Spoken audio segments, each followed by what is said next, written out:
Well, I was saying it for Repeat all Tim. that, Chris? I was saying it for Tim's benefit anyway. Yeah. Which is true.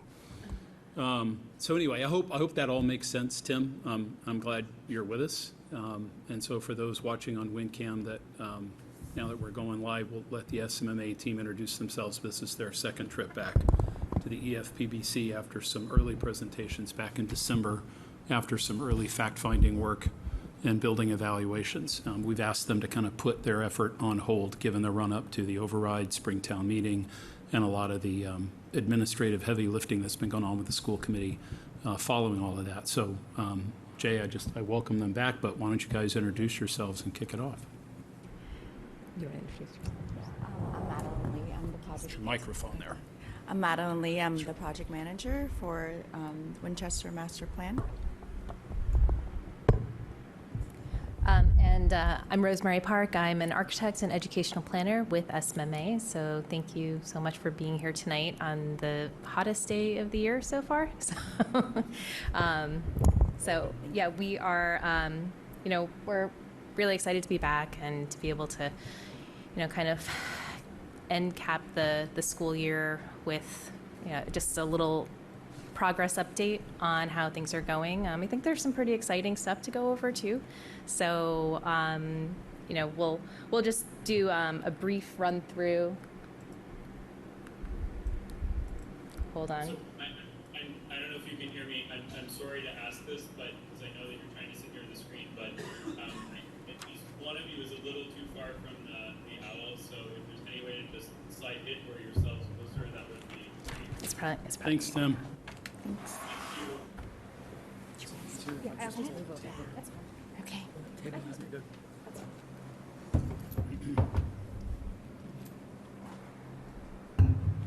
How's that? I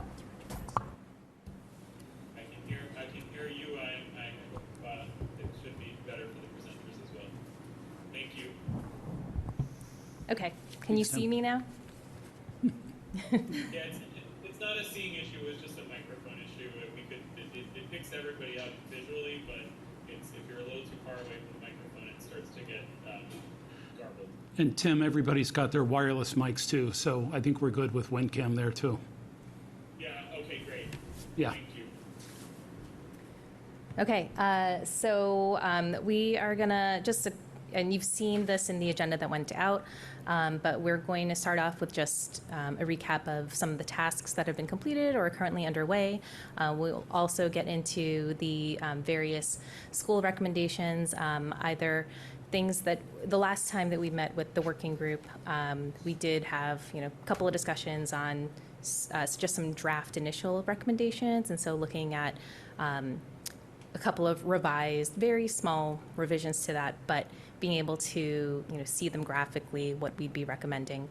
And then going into our preliminary recommendations on the Morocco Elementary School. So while this is an SOI and we are not the designer for that project, this is something that we're just looking very high level, looking at just how what the potential scope or potential size of this building could be, and how could it potentially work on the existing Morocco school site. So again, just wanting to let people out there watching understand really what our scope is for that particular school. And then we'll get into next steps. And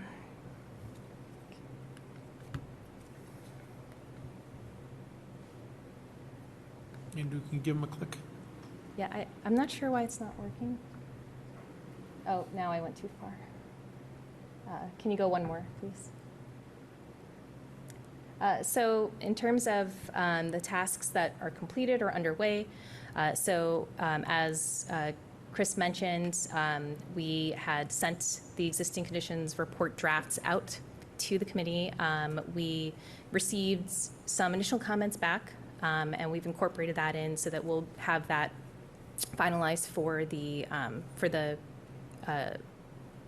draft full report, unless the committee would like to see those, that kind of final draft.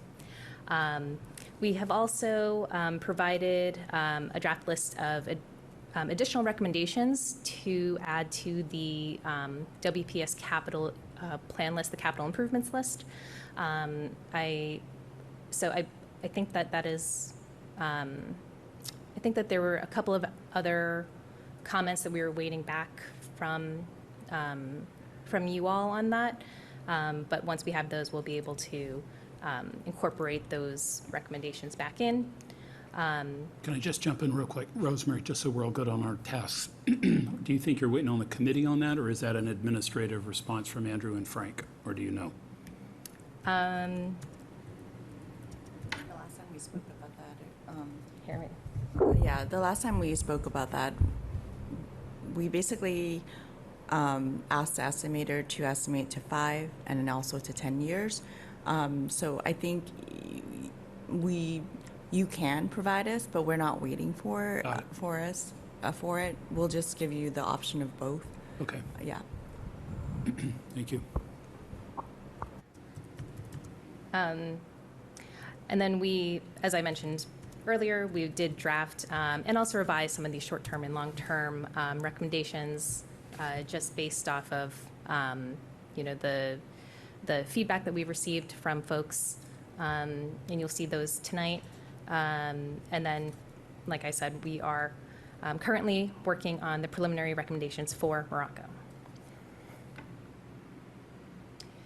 So for Winchester High School, so for the improvements that we're recommending here, we did discuss it at the previous EFPBC meeting, but we would be really the only thing that we would recommend for the high school, which is in very good condition, was the division of these larger classrooms that exist at the ends of the various learning communities. So you can see that they're highlighted in that blue on the at the ends of the wings. And so there are currently 6 of these larger classrooms in the school, and so we would be, so we'd recommend to divide those with just some drywall partitions, some fixed partitions, and they exist on each level. And so that was pretty straightforward, and we really, our recommendation is really just that those are the only improvements that need to be made at this school in order to accommodate the needs of the program here. Are you looking for questions or comments as you go, or would you rather we hold them when you're done? Yeah, we can have. So I wanted to make a point, again, for Tim, because he's our newer member. This came up in December, Tim, and the point, the committee discussed a couple of things, and Jay was around for this when it was earlier designed. The original schematic concept for the high school for these spaces that Rosemary has highlighted included, I think they were almost like an accordion wall, right? I think there were some Yeah, an operable partition. adjustable. Yeah, thanks, just like we have here in LG1. That was not something that survived value engineering, and so that went away. But we also kind of recognize that this is a different issue and a different kind of suggestion compared to what had happened at Morocco years ago when the enrollment exploded and we took classrooms that were fine for class sizes of 20 and we started subdividing them. So we created more classrooms, but they were smaller classrooms and they weren't for fewer kids. That was a problem. At the high school, when you look at particularly the upper level classes for juniors and seniors, are the sizes of those sections come down. And also when you get into electives and so forth. So there really is a strong case to be made that we don't need rooms this size. We almost have an overabundance of space. And if we were to subdivide them, we now pick up more schedule flexibility for the high school, and the administration's in a better position to offer courses. They're not going to be space limited. The original sort of MEP plan for the building theoretically would accomplish this. Jay, you've made some observations. Do you want to say a moment just about the chilled beams? There are some questions and concerns out there. Right. I mean, if this was to move forward, we have to get in there because part of the change of not accepting the petitions, the rooms went to one room, which is controls, lighting, chilled beams. We don't know how easy it will be to break it up. So it takes some investigating, it's not clear. Might not be worth the effort. So Tim, at our request, at the committee's request, SMMA did actually put together a proposal for, now I'm going to have to ask you to remind me, did we say it was like schematic design or like early DD or something? Something that we could price that would evaluate the MEP systems, right, Madeline? Yes, it was proposal up until like early DDs, yeah, Okay. like 60% or something like. So if this is something, Tim, that the administration and school committee really wanted to pursue, we have a proposal, literally on the shelf that we could act on. It's a very modest amount of money to look at this concept and flesh it out a little bit. Adding a partition has other consequences. You have to add receptacles on walls because now there's a wall there. You might have to add some fire alarm devices, strobes, annunciators, that kind of thing. Lighting control. Yes, split up the lighting control. So HVAC. there would be things necessary, but I mean, conceptually, absent like a big MEP conflict in the ceiling, this is a perfect example of summer slammer work. Again, assuming that we don't have conflicts above the ceiling. So I just wanted to offer that background to you, Tim, kind of on where this came from. And it kind of just goes back to an original concept, except it just makes it more permanent. And this is one that we would recommend as you have, a proposal in hand also, one as a short-term, as you say, summer slammer, easy, hopefully easy after the investigations are done, to be able to implement that. And as a result, we don't think that there are any other long-term recommendations that we would need to make for the high school. Except for the concrete we're fixing, but that's not your fault. I'm curious if this recommendation, has anything changed since we spoke in December, given programming changes at the high school with the way that the budget's gone? Is this a recommendation for what we need just in general for the next 10 years? Or is this maybe changing based on, what we're expecting for growth, what we see coming through the middle school? And just how might this have changed, if at all, from the programming changes that the schools are making with the budget situation? So this has not changed as a result of, those ongoing discussions with the, budget and other programmatic discussions. But our initial discussions with the principal, with the administration, really pointed to a need for just more flexibility of space, just a higher quantity of space to be able to hold these other elective sessions without really, bursting at the seams and reaching like 90 to 95% utilization. So the recommendation has not changed since December. We're just quantifying it at this point. Okay, thanks. Okay.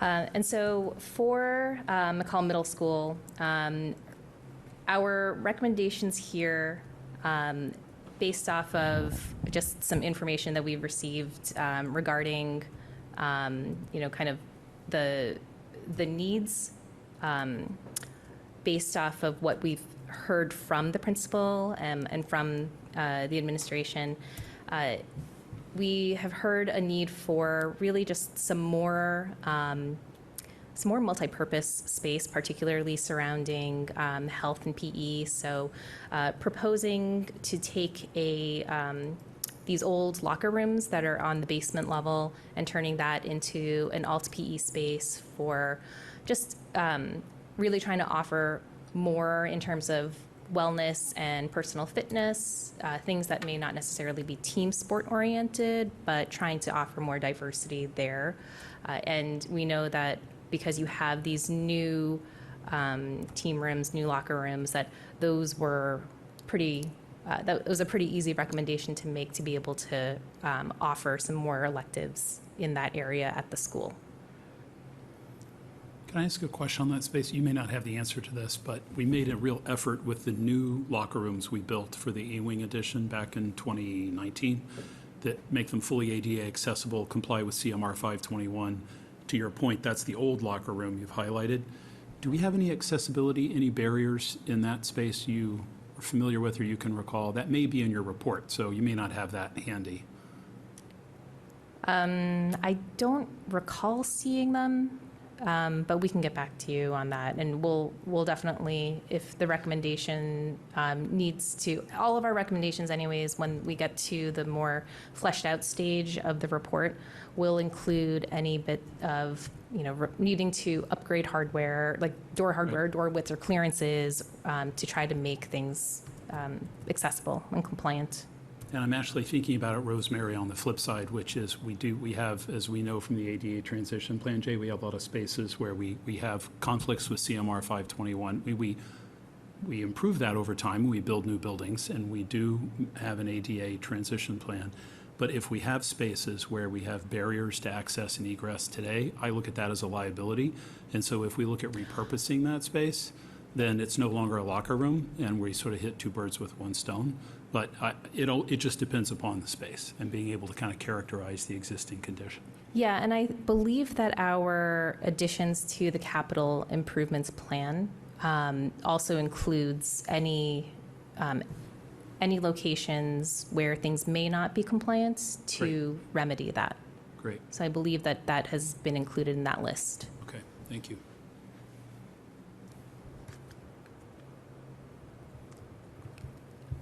One other thing that we heard that was a big concern of the principal at the middle school was that there was the addition to the cafeteria that was added as part of that larger addition, and while it has greatly helped with the squeeze of all of the students in that space.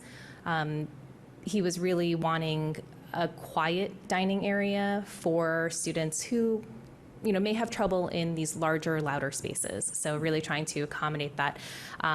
Really, the easiest way to be able to do this is to be able to subdivide that additional room that was created. And actually, what is helpful about that as well is if that space can double as another, group room, another classroom during non-lunch hours as well.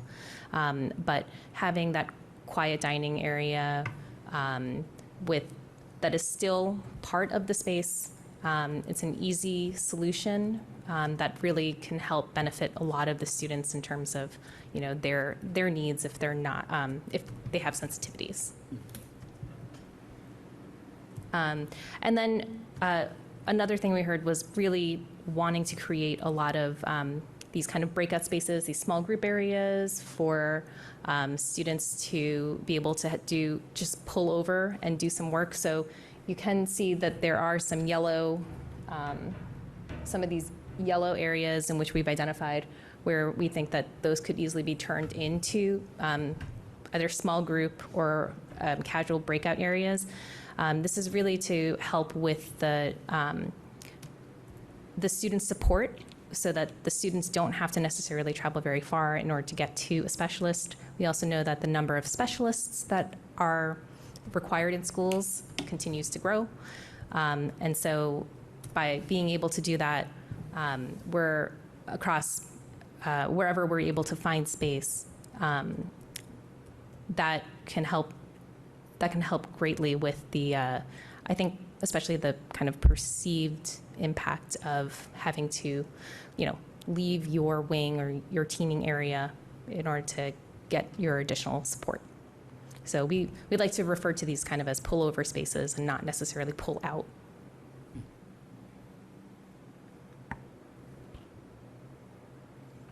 So again, trying to identify some areas where we can provide some breakout areas, some small group spaces, identifying where some other special ed specialists' offices can go. We know that for the next school year, for the 2026-27 school year, there are a couple of classrooms that'll be opening up at McCall. This was in a conversation that we had with Frank about this too.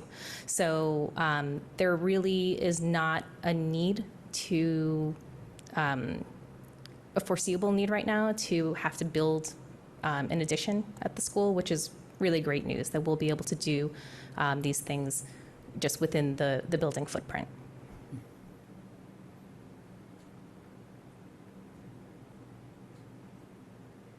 And then again, same recommendations we would make here.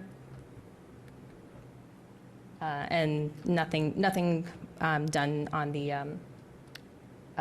the top level. So very modest recommendations to the middle school, but they will have a pretty big impact across much of the student body. Rosemary, just a question. You all evaluated the double entries for security. Would that be on your final recommendations here? Or did you note that elsewhere? So Yes, McCall we- especially, that. You know, change. we had it, so initially we had all of those security vestibules as part of the capital improvements plan also. So I think that if you want us to move that into the short-term recommendations versus capital improvements, we're happy to do that too. I think that maybe I did include them for the elementaries actually, Okay. on the plans too. Yeah, because I think you had some unique ways of accommodating those or building them out per school. That would be neat to see Yeah. how you modeled it out. So, thanks. A question, does this take into account that central office moves out? It does. Yes. That's Oh, really? we're building up to that. You know that. So when it comes to the elementary schools, knowing that there is a new Morocco coming down the pipeline, which is really, really exciting.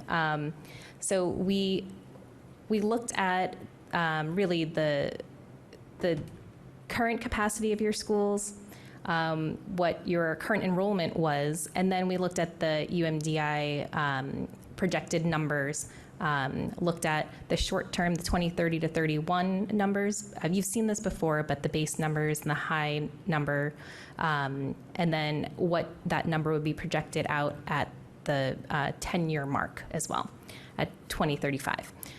And so we looked at really knowing that the Morocco school, so we were told that the Morocco was going to plan for enrollment of 420 students for Morocco, and looked at then what that meant for some of the other schools' recommendations.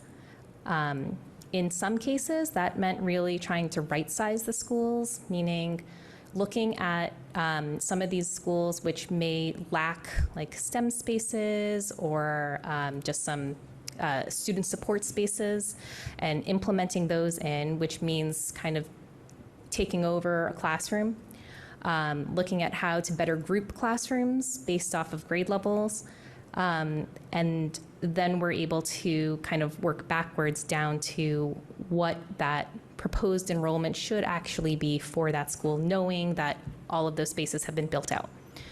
So this was the breakdown for the elementary schools based off of the information that we have. So if you look at the proposed enrollment number,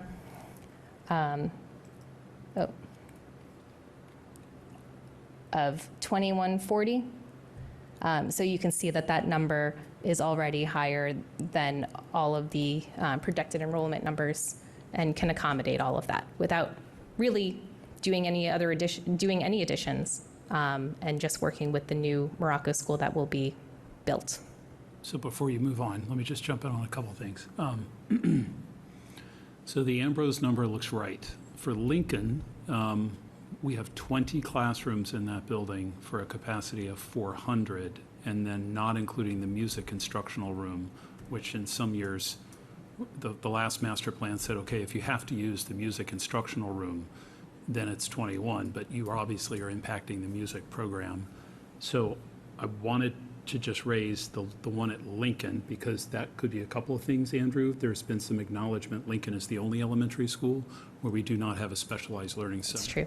And there has been ongoing conversation, and that's really because it was space limited. We saw so much growth in the LBLD program at VO, and great interest and support for the autism program at Lynch, that, Frank has articulated in the past on multiple occasions that if we could have a fifth specialized learning center, and meaning every elementary school would have one, it would be great. We just didn't really have that opportunity. So I just wanted to flag, so the 360 doesn't look right to me, and I wondered where that came from. The Lynch number's right, and at Morocco, you know, when we talk about the number of classrooms in a building, we have to back out of those rooms that are dedicated for specialized learning centers, because that actually is a program that, you know, the school committee supports and administration supports. So, and then a great example is VO, because VO opened with 21 classrooms, so that's a capacity of 420. And then within 2 years, Jay, we did the expansion, you know, downstairs. Downstairs, 3 So I rooms. think we added 3 classrooms. I thought VO was 24, which would yield 480. But then there's a caveat, because we have a specialized learning center program, right? So there is an acknowledgement, you then take some of those classrooms away from K-5. So I think it would be helpful to just go back and double check, Andrew, to be sure these numbers reflect, you know, the operating understanding. Is there anything I've said that doesn't make sense? And I'm putting you guys on the spot. If there's anything in particular you wanted to respond to on some of those schools, please do. The Lincoln one just looks a little low to me. But again, you know, administration has taken some of those spaces right Right. now. Right, well, I have my plans over there, and I do have plans coming up. Yeah. But we'll take a look at that current capacity number. But you are right that the current capacity, as well as the proposed enrollment, really looks at the general ed classrooms and the kindergarten classrooms. It does not count the numbers that are in the special ed classrooms or the, you know, specialized learning centers. Okay. And Tim, I raised that also for your benefit, because twice over the years, the school committee has actually voted our elementary school capacity, what we call it, the design, I think we call it the design enrollment. So we've looked at the number of spaces that are intended to be classrooms, and then you multiply that by 20 with one exception. Again, if you need those rooms for something else that's an established program, you have to back that out. Yep. So it would just be sure, I think it would be helpful to be sure we have those numbers lined up, especially as we go into feasibility, that's all. Yep. Well, what is the genesis of the Morocco number? Because I think what I'm concerned about is if we look at the total proposed enrollment, it's substantially higher than what we're currently enrolled at. And at most, we're sort of seeing mild to moderate growth. That's at the top end, but we've seen no evidence of that so far. Why was 420, which is 124 students over what we're currently enrolled at in Morocco selected, particularly when we're also under-enrolled at almost all of our other buildings. So Tim, I want SMA to respond to that, but your question reminds me of something that, you know, for the purposes of a master plan, which has a 10-year horizon, we've acknowledged the age of the modular classrooms at Morocco and at Ambrose. So Ambrose is the Ambrose that was built originally, 21 classrooms. So that's 420. But then we added the 2 modulars. But importantly, Tim, they're not in great condition, and Beyond their life. yeah, they really are. I mean, and you may, Tim, I'm sure you remember from the SOI that was actually submitted to the MSBA, we said the same thing about Morocco. We said, yeah, okay, the mods went in I think 2018, but we have no expectation they're going to be here in 5 years. So I guess it comes back to how SMMA may want to footnote this, because like right now, we do have 2 mods at Ambrose, and we do have 2 mods at Morocco, but we're also looking at a new Morocco. And we also know those modulars just don't have a shelf life at Morocco or Ambrose. And at least at Ambrose, the modulars are not even used by the school. That's right. And haven't been in a long time. But I don't think proposed enrollment numbers that I'm speaking about it.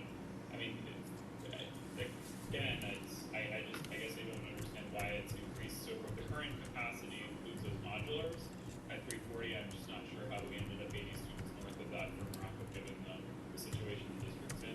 Yeah, I mean, I'm guessing this is actually going to be an input to make decisions about the size scoping of the building for Morocco, and I'm not following how that number got so high. So we can go back, Tim, and look at the design capacity that's been established in the past, and we'll do that. I'll start digging for that while we're in the meeting, if we can pull some of that up. The trick too, Tim, remember about Morocco was some of those spaces have been subdivided over the years. and in some cases, that work was even reversed. And I'm a little bit out of it's a little bit out of my wheelhouse, Tim. I think you and Andrew and others may be more familiar with all the work you did at Morocco over the summer last year. Did you take core classroom spaces? So, there was a conversation I remember we had with Frank about any physical plant work that was done last summer. Was that envisioned as just sort of short term to kind of make it more livable, more appropriate for instruction and learning? Were we viewing that as a permanent change? And the answer I heard was no, but that may not have been communicated back to SMMA. So I would look to you or Frank or Tim to talk a little more about what instructional spaces were taken, if any. Yeah. Yeah, so I know we took 2 classroom spaces for that library. So we have that consolidated library now from the cafeteria. I think that was the only real program change. And we took that because then we had that reduction in the 5th grade sections that we were able to move. I think one was just used for staff offices at the time, and one was the classroom in 5th grade. So it was 2 classrooms that now 1 library. That was the only real change that we made. So my point, Tim, is whatever was done last summer, one could undo it, and then you get right back to the capacity you had in classrooms. The real, I think, question is, how does the committee and administration view last summer's work? Is that supposed to be permanent?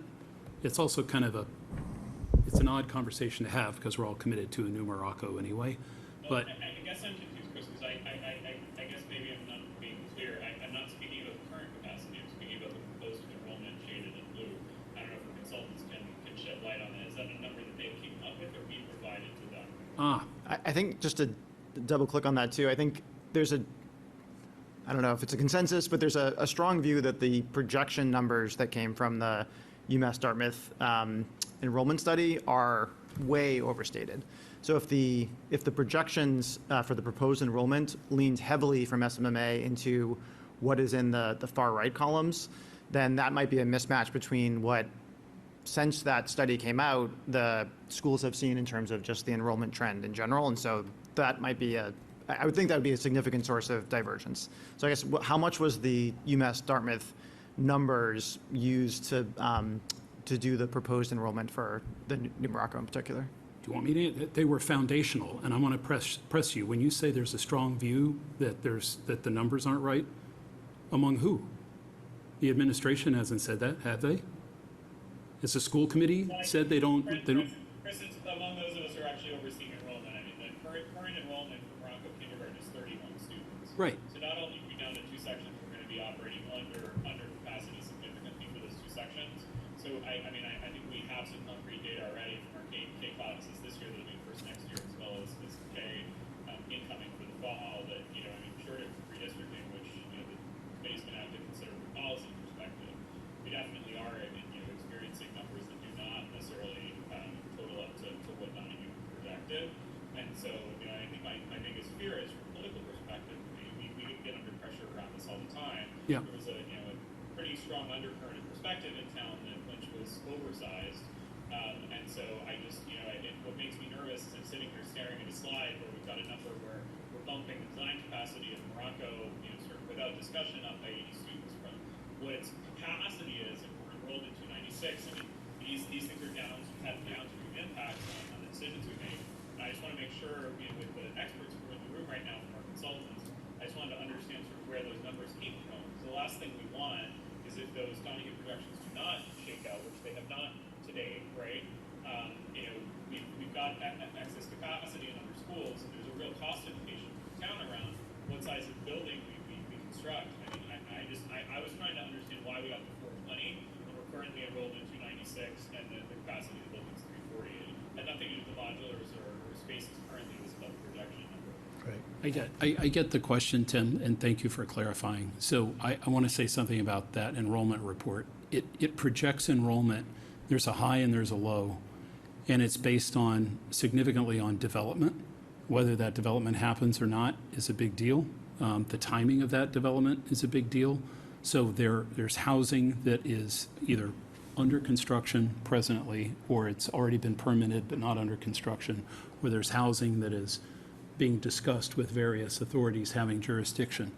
the timing of, well, how much of that housing happens and when it happens and what the nature of those housing units are and how many kids come, it really significantly impacts the enrollment at Morocco, just given the number of those projects that are in or immediately adjacent to the Morocco district. So like Washington and Swanton's a perfect example of that, Terrence. So like technically that's Lincoln, but the conversations that have been had with admin, yeah, go ahead, Andrew. So the number for Morocco is including the addition of pre-K as well, right? I think that's where we're seeing the change. Because how many classrooms were we carrying from Morocco? We have four. Is it 4, right? Or 5? We have four Ks and 15 grades 1 through 5, and 4 pre-Ks. 4 pre-K. But Right. Oh, I think what Andrew is I saying, does think- this 420 include the proposed preschool? that was not the direction. I think the 420 was to. Because the Lynch enrollment includes pre-K, right? The 540 on here, The Lynch, Yeah. yeah, right? Lynch does. Yeah. 'Cause that Yeah, number so should it's include skewing that off a little bit, Yeah. because we're looking at Lynch, it has the pre-K. Yeah, so VO would be without, so the capacity would be there, but programmatically, they don't have pre-K now, yeah. But that's Is that what you the mean? capacity is pre-K for VO and Lynch and the other 3 schools. In this projection, it's In the pre-K design. for 2 schools and K through 5 for the others.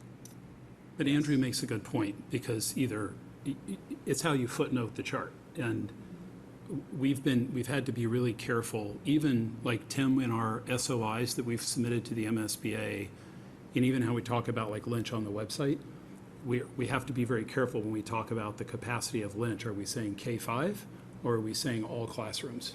Because the pre-K classroom is not going to be used as a 3rd, 4th, or 5th grade classroom, obviously. And our pre-K Yeah, that's classrooms have correct. different accommodations even than a kindergarten classroom does too. Yeah, and Rosemary's looking up like just to see if the pre-K is part of that number, but like as a general statement, the Donahue study is the best study that we have in hand. So in order to do our work, we have to have solid data, and that was the only solid data that we have. Whether that shows true in the future, we don't know, but that's the only data we had. So I just Also, wanted to make that we're not point. going to build a school based on this chart, and the MSBA doesn't allow you to do so. That's right. They're going to dig down into Right. all enrollment charts and everything else. So that will flush out, what you did is what you had to do here, and before we go any further, that will all flush out. That's probably a good point, and so that these guys can keep moving. It reminds me, Tim, that SMMA early days, having reviewed the UMass Donahue study, asked the question, so how does the district interpret what the UMass Donahue study projects? Because there is, for instance, a high and a low. And the response back was, we do not envision a need for a Morocco for 600 K-5 students. We don't envision a Morocco with the kind of K-5 capacity we just built at Lynch, because the UMass Donahue study doesn't suggest that we need that. And my memory is that I think that 420, Tim, that was sort of recognized maybe by administration as kind of an upper limit based on what the Donahue study shows. But Jay's absolutely right. This will all get scrubbed harder in feasibility. I mean, at the VO, they cut us back, and then we had to put 3 classrooms in on our own afterwards the next year, 2 years later, so, and that was It's easy from because we dealing with built them. in the because shell they- space, but yes. We knew it. We built the shelf space on our own without their input to do that. So this will flush out too, the same way. I think it's a high end, but, let it play its way. So the 540 for Lynch does not include pre-K. It doesn't. No, that is K through 5. Right? And the Morocco number, were you able to confirm whether it did or not? That was also K through 5, Okay. because we had been counting that separate from pre-K, and that's typically, because we used MSBA guidelines and recommendations to try to size it, and so pre-K is not pre-K usually falls outside that into the other category and not really under the, core academic category. Okay. Could I just ask on a different note, like, is there any adjustment in these estimates based on the physical class space? Like, my understanding, I could be wrong, is that, like, the Lincoln classrooms are just smaller than the Lynch classrooms, but do we use the same model for how many children people should be in each classroom, even though the room sizes are different? So since the majority of the older schools, especially at Lincoln, we were looking at 20 kids per classroom there because the sizes are a little bit smaller. But when it comes to the new school, like Morocco, like Lynch, those typically, the MSBA is going to make you design to 23 per class. But we want to be a little mindful of, the actual practice here. And how much space is being used at Lincoln by the central office? I mean, they said 20 classrooms. I had heard that two of them are taken up by central office staff. I think I'm going to have to go back to my existing plans because I only have the recommendations tonight. But, we have all of the existing floor plans that I thought that we sent along with our reports, but perhaps we did not. But we can get that. We can get that to you. And just for the record, Tim, so where that 540 comes from, it's 5 classrooms each for K through 2. So there's 15. And then there's 4 classrooms each for 3, 4, and 5. So that's 12. So there's 27, and that's where the 540 comes from. So I had my numbers wrong, too. Plus the preschool, we have 7. We expanded 7, even though we didn't have like an operational need for it at the time. That was a strong feeling of the school committee, that we wanted to add that extra space to be able to meet that community need. So, but we're not operating 7 there, right, Andrew? 5, okay. Right. Amber. So when it comes to the elementary school recommendations, again, we're not making any recommendations to add any space to any of the schools. We are recommending demolishing the modular classrooms that are currently there today that are not even used by the school. We are recommending that a STEM lab be implemented as well. Just a couple of minor recommendations on repurposing some spaces also, particularly around like main office and admin in that pink towards the bottom of the plan, and then just relocating a kindergarten classroom just across the way to be able to lump all of them together. When we move up to the second floor, we're recommending that one of these classrooms be used for a specialized learning center, but then also, I think it was the relocation of a specialized learning center actually, and then also to provide a little bit more space for some of the student support offices, so for speech and SLPs. We are recommending the addition of a sensory room as well in this space.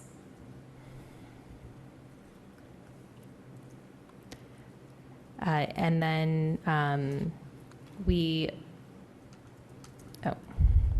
sorry, this is Lincoln. So that was for Ambrose. And so for Lincoln, I believe that many of these spaces on the ground floor and the basement level are actually occupied by central offices, particularly this bottom corner down here, correct? Yes. Mm-hmm. Yeah, from that conference room over. Okay, all of this space, right? So with central offices moving out, which is one of the recommendations, we are recommending that some of the specialist offices can move back down here. They do have windows, so they have, access to light. They won't be in a cave. Repurpose one of those rooms back into a conference space because meeting space is always at a premium in your buildings. And then the implementation of a STEM lab down here as well. I believe that used to be one of the kindergarten classrooms, and so it was quite isolated here by itself on the basement level. And so we relocated the kindergarten, the third kindergarten room back up to the first floor so that it is with the other Ks. We have repurposed one of these rooms into just several spaces, one for OTPT and one for your ML office. And then also, so Andrew, here is where we kind of called out a secure vestibule, just calling that out here. Again, not sure if that wants to, be part of like the short-term recommendations or as one of the capital improvements, but we can discuss that further. Yeah, and I thought, because Lincoln's like the most unique, I know that's going to be the hardest one. what the thought is, how to right size that one. So Yeah, we don't have that yet. Okay. But so, and then with there is that interesting kind of lobby space that is kind of used as like a multi-purpose. Just we think that it could be used more intentionally, either as an LGI space. The floor is kind of cold though, but we also think it could be a great space for just some, casual breakout or small group learning as well. We would recommend the addition of maybe some, maybe either some monitors, like flat screen monitors, or at least some whiteboard, marker board, so that those can really be purposely built out. We do have to be careful about the fact that this is circulation and egress, so we will be mindful of How's the that. accessibility in there? If I remember right, you have to go 2 stairs each way into it, right? it's I've not, been there in years. not accessible. It's not accessible, right? Yeah. So we'd have to do something if it became a classroom? I mean, you do have a fair amount of run through a lot of this corridor as well. So we can look at that. It is currently where they will have a couple of, grade levels kind of congregate sometimes too. But it's kind of a very blank space at the moment and a lot of square footage. Well, it egresses out, so there's not a problem there, but to make it accessible To get the in. school, we'll need something, yeah. Sure. Oh, I see what you're saying, to make it accessible Yeah, program it goes out space. to a courtyard Yeah. or a walkway, it's fine to get out, but if you make it program space, it needs a way in. I see your point. Rosemary, can you, what does that's the kindergarten, upper left, that had been downstairs? Yes. So what's that space today? Does that displace something? It does displace a room, and I'm not quite sure what at the moment. But I think that did end up displacing, I think it was another classroom, just a regular classroom. But we were able to relocate because we moved, so hold on. Higher grade.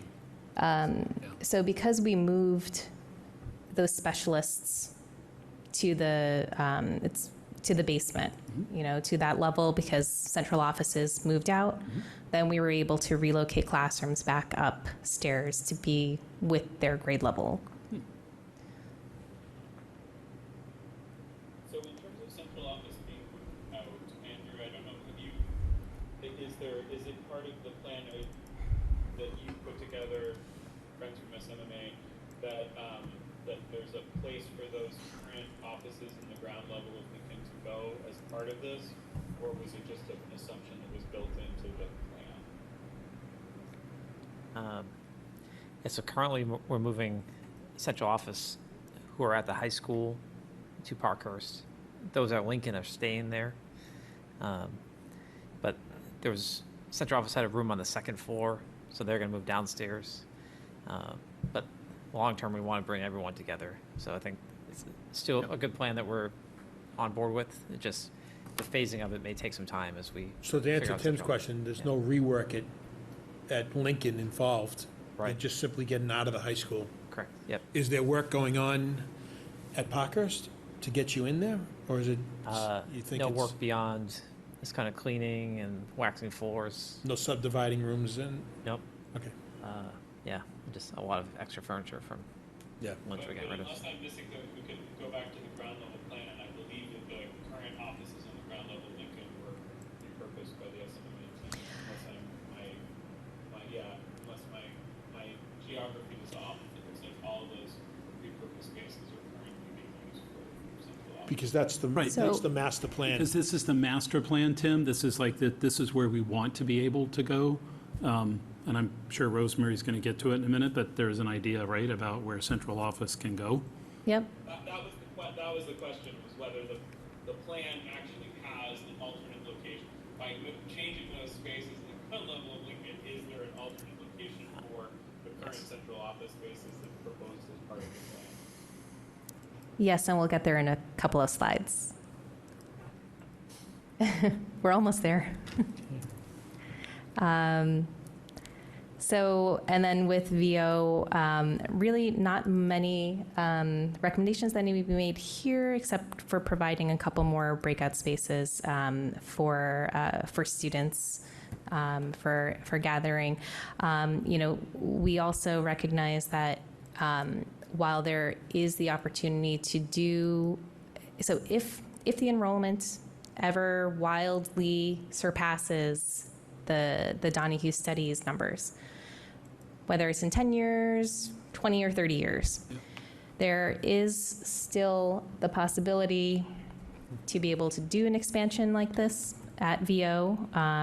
It was intended to have this third floor expansion when it was designed, but it's not even like a 5 or 10 year recommendation of ours. Just truly, we really like we're expanding at the seams, and we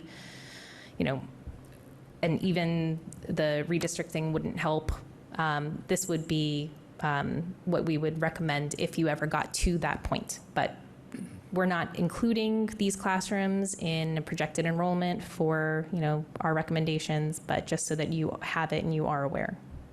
And I would just add a footnote, Tim, the egress corridors were sized for that future build-out. The fire stairs were sized. The fixtures in the bathrooms the quantity was installed for the future build-out.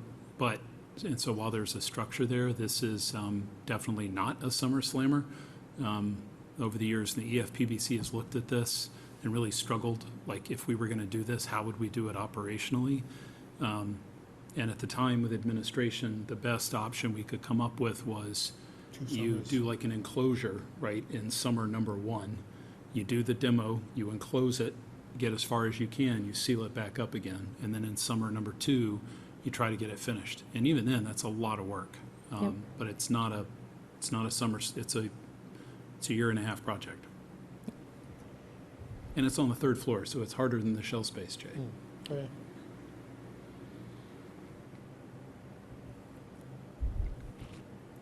Okay, and so that brings us to Morocco.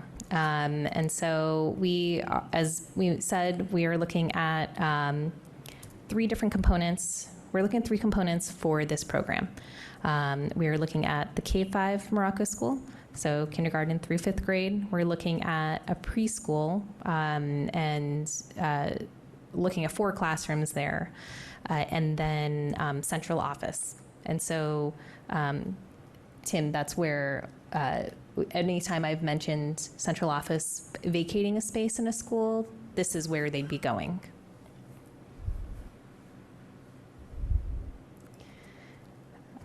So we can discuss the enrollment. The 420, Chris, to your point, is the high end. Yeah. Of if we have 23 students per class. But typically in Winchester, you're your class sizes are smaller than that, so, you know, we can provide a range instead. But, you know, based off of what MSBA dictates, as this is going to be an MSBA project, at the 23 students per class, that's what, you know, the 420 would come from that. And so just a little comparison, we have the existing Morocco school is at 55,400 square feet. That does include the modulars. But as was noted, you know, many of these spaces, you know, are just, they're undersized. It does not fit the needs of, you know, of a school today. And so the proposed, with the number of classrooms, the preschool and central office would be a total GFA of about 88,000 square feet. Now, when you break that down, you've got the Morocco K5 at about 75,000 square feet, the preschool is about 7,200 square feet, and then central office at about 5,600 square feet. And that is all gross square footage. I'm sorry, what was the preschool gross again? Oh, sorry, I'm sorry, that was me. I'm so sorry. There is the chart. I'm sorry. And we'll send this to you as well. Actually, Andrew has it now. This is great. So I'm sorry about that. Sorry. And then just for reference, so if we're looking at Morocco K5 is about 75,200 square feet. Just for reference, VO is about 79,000 square feet. So the school portion itself would be a little smaller than VO, but then with the addition of preschool, with the addition of CO, that's how we would get up to this larger number.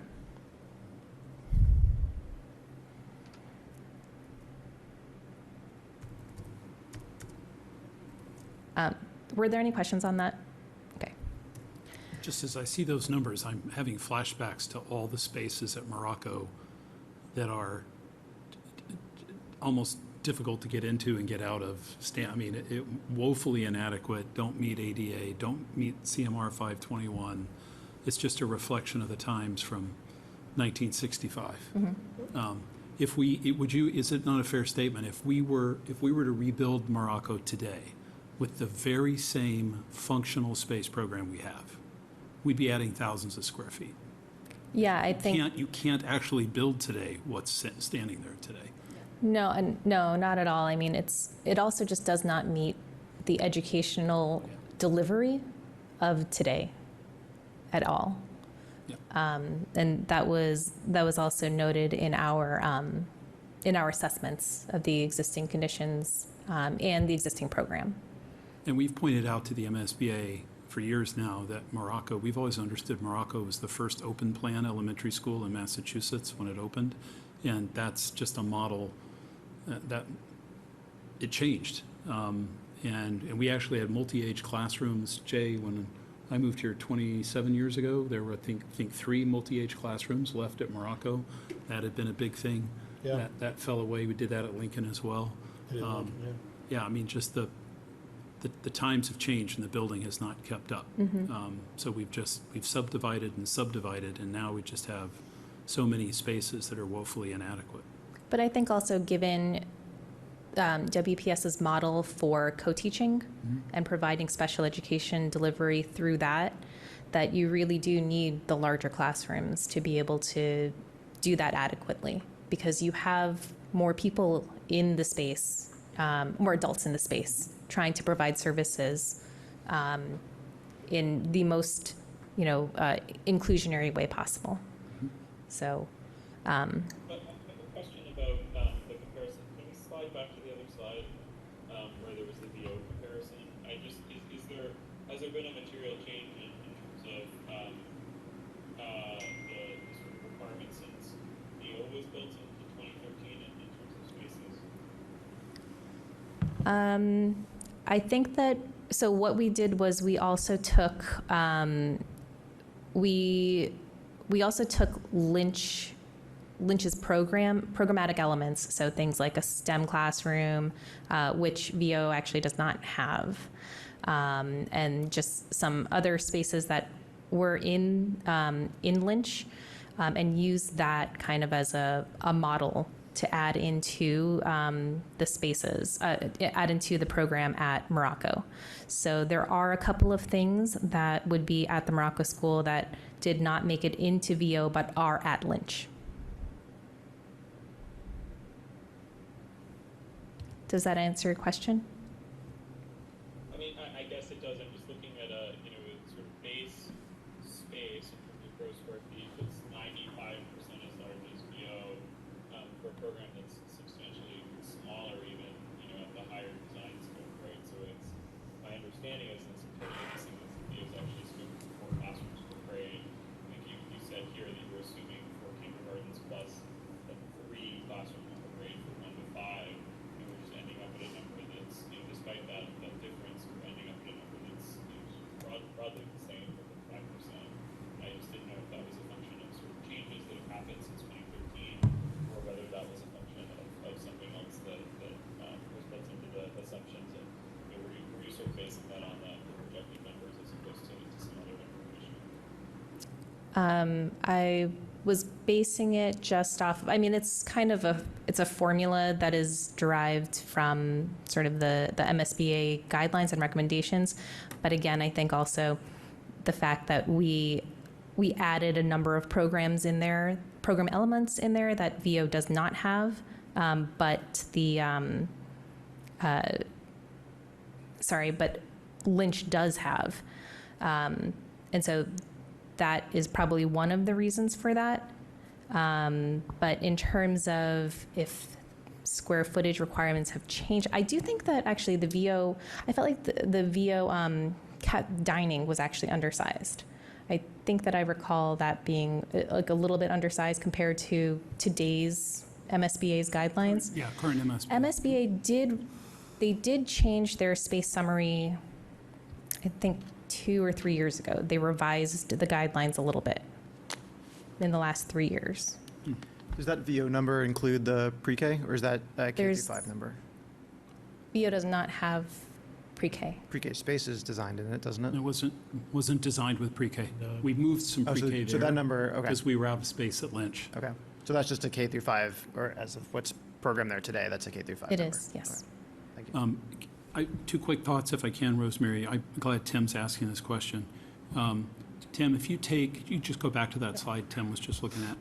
If you take the VO gross square footage at 79,000 and you divide that into that the number of classrooms we have today, which is the 21 plus 3 in the shell space, Jay,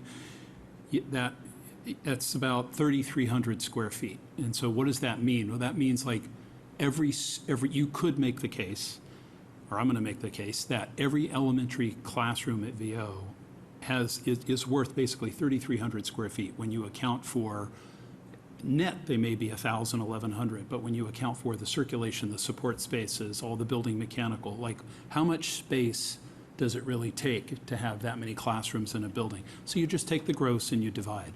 So if I take Rosemary's number now at Morocco at 75,263 and I divide in the number of classrooms, K5, which I think is 19. So now I'm actually at, I'm at 3691.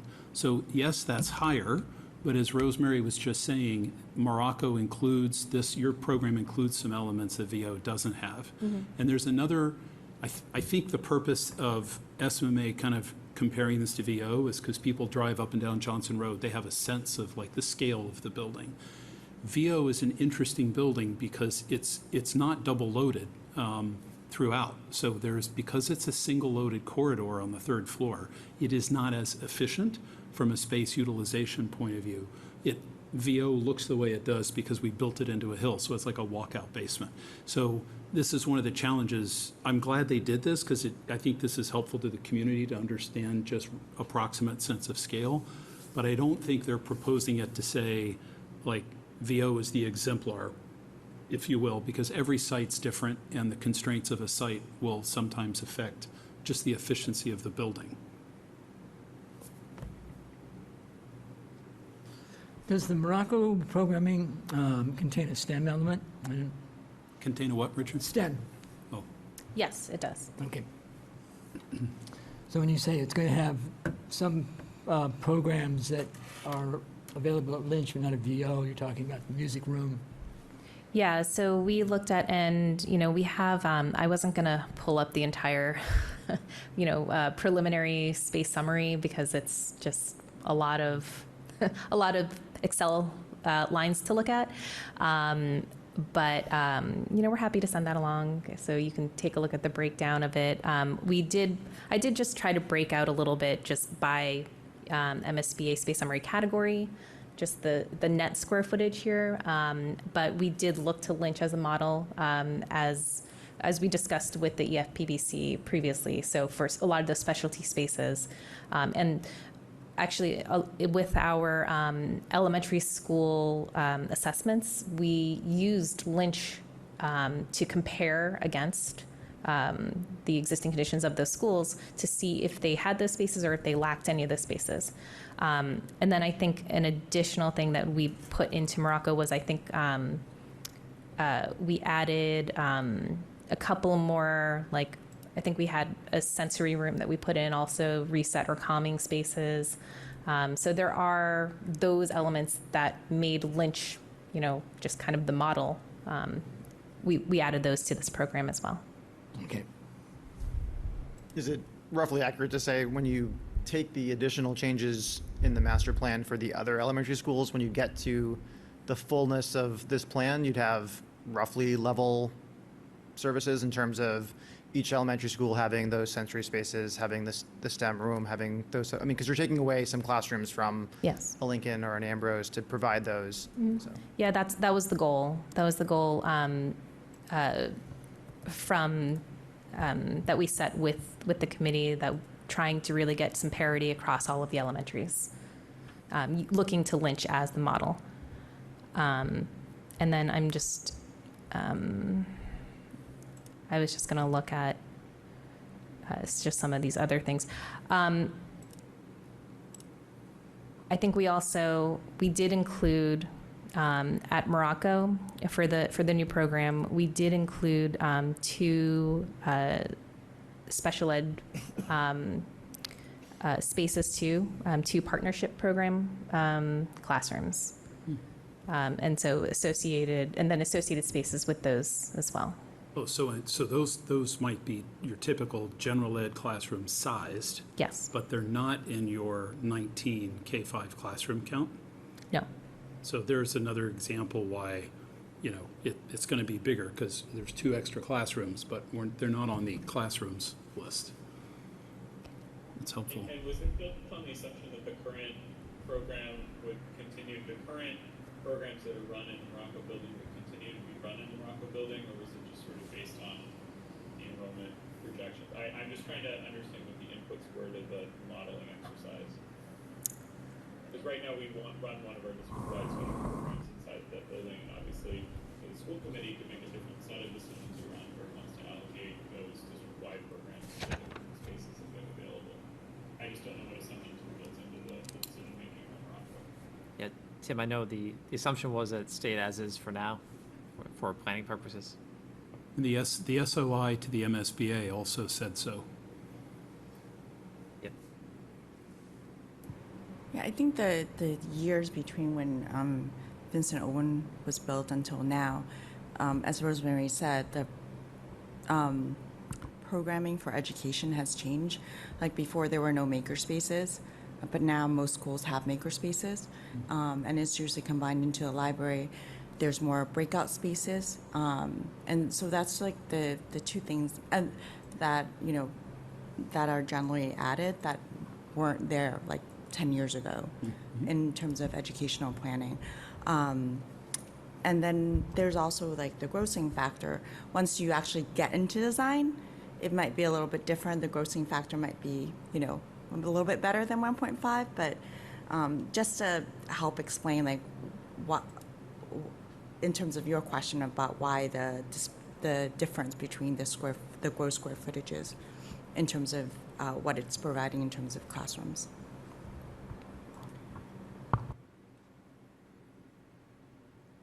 So again, we're happy to send along, the space summary. And again, just as a reminder, we're not in feasibility. Yep. So this is just preliminary recommendations, but we're not designing the building. And can you just remind me on that previous slide, what was the total GSF for Morocco with the 2 added programs? 88, 88. right? Okay, 88073. got it.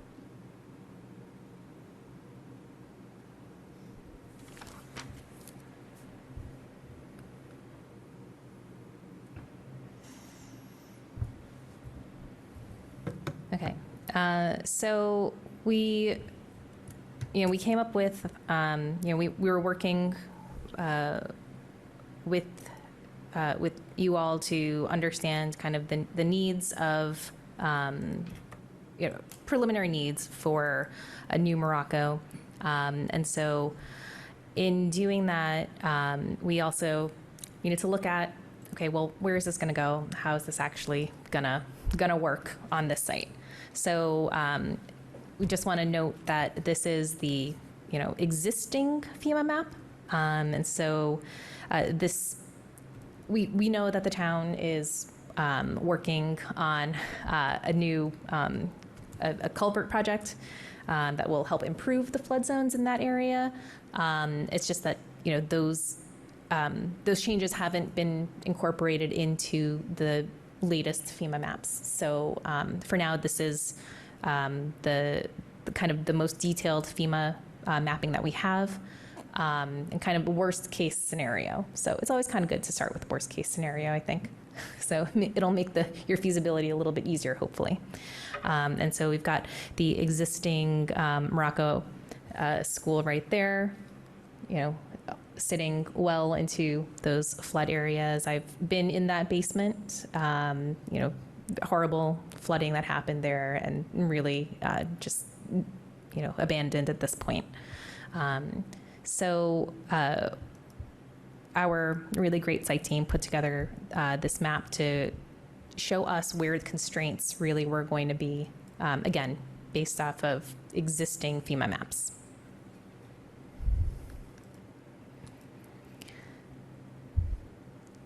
So in looking at the different constraints, looking at, when the site team first brought this to us, we were like, oh, okay, well, I guess the building's going there because there was nowhere else to really put it.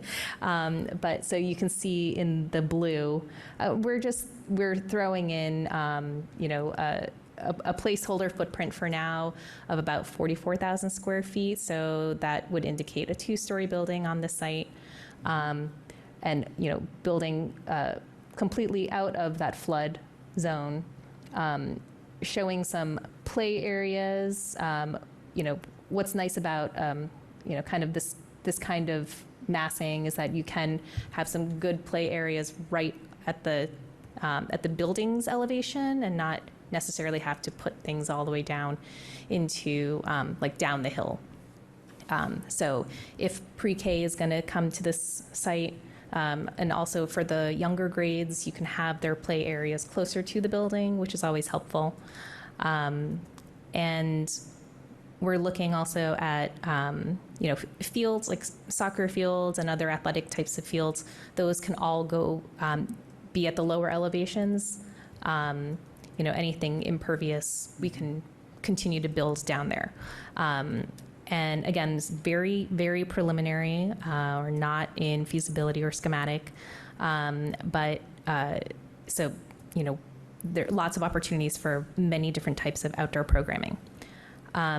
We would recommend that you would continue to keep your separated vehicular circulation with your buses coming to the north, and then your student and parent drop-off.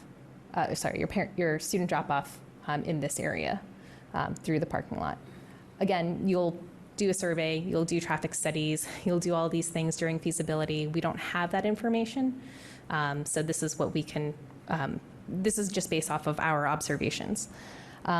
We understand that there is going to be a need for an access aisle around the building too. So we are pulling the building back as as much we can without getting into the flood zone, and also just that steep grade that drop off towards the north. But this gives you a sense, I think, of what a 2-story, 88,000 square foot building with pre-K, with central office, could fit here. And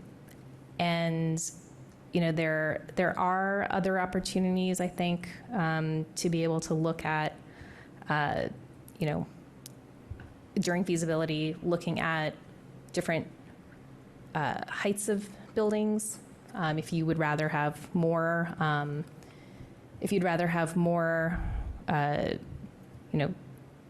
usable outdoor area, you could go to a full 3 stories, but there's also kind of an in-between option that you could have. So, yeah, that was one of my questions I was going to ask with the central office, because we explored that on Lynch.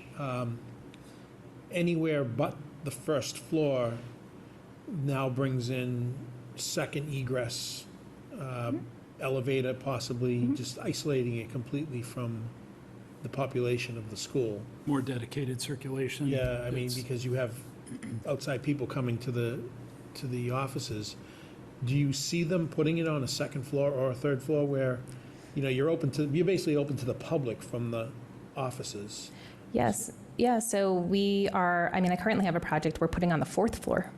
So they have their own elevator to the They do. offices? They do? They do. So It's- costs, yeah. no issue? Not. No. I mean, Dr. Hackett is married to that Well, superintendent. we know, okay. So cost, yeah. I was going to say, our Dr. Hackett said, just give me a room with a great view. I didn't know you were going to talk about the other Dr. Yeah. Hackett. but- Because on Lynch, we went through that exercise with the footprint we had and trying to get central office and pre-K on the first floor so that it could have its own egress, really not connect to the school unless you unlock the door and went through.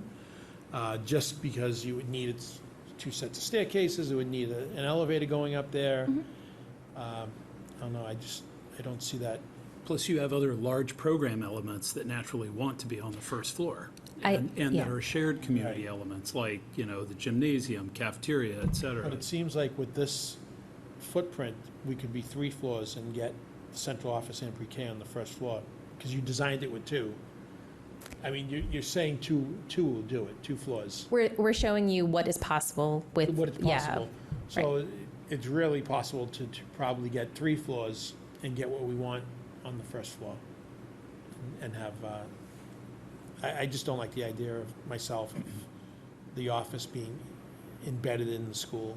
I don't know.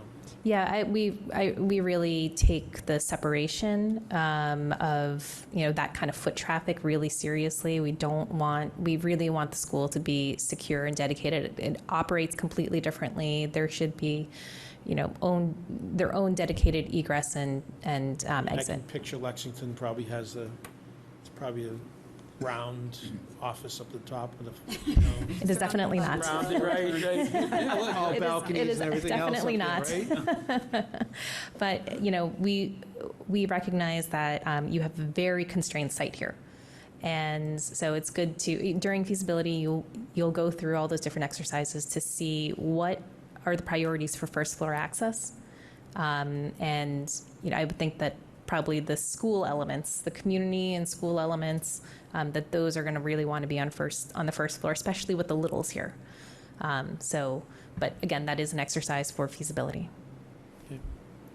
Jay, I have a question, and it leads to your section slide in a minute. So although I know you don't have, and you wouldn't have in a master plan, you don't have a floor plan for this, and that will come later in feasibility.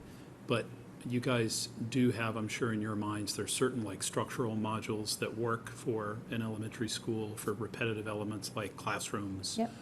egress corridors, et cetera.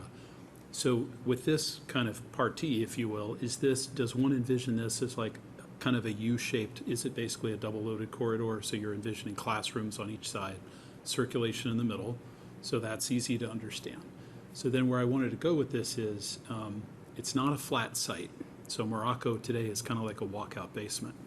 And to the right there, it's high. And of course, as we all know, it slopes pretty significantly down towards the tracks. If you go to your next slide, where you have the stacking diagram, and it sort of gets to what Jay was saying, when you talk about, in my mind, I can think of Morocco as a two-story building, but I'm thinking it as like a net two-story building with maybe half a floor underneath.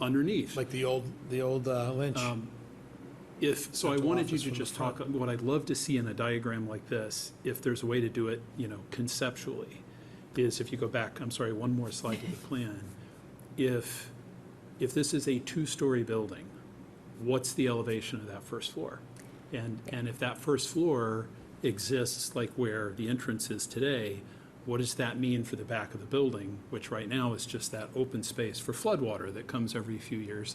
Alternatively, because this is a segue to the VHB study, the community, we're doing the culvert work is actually, is it done, actually, Andrew, do you know? One it's- more to go, right?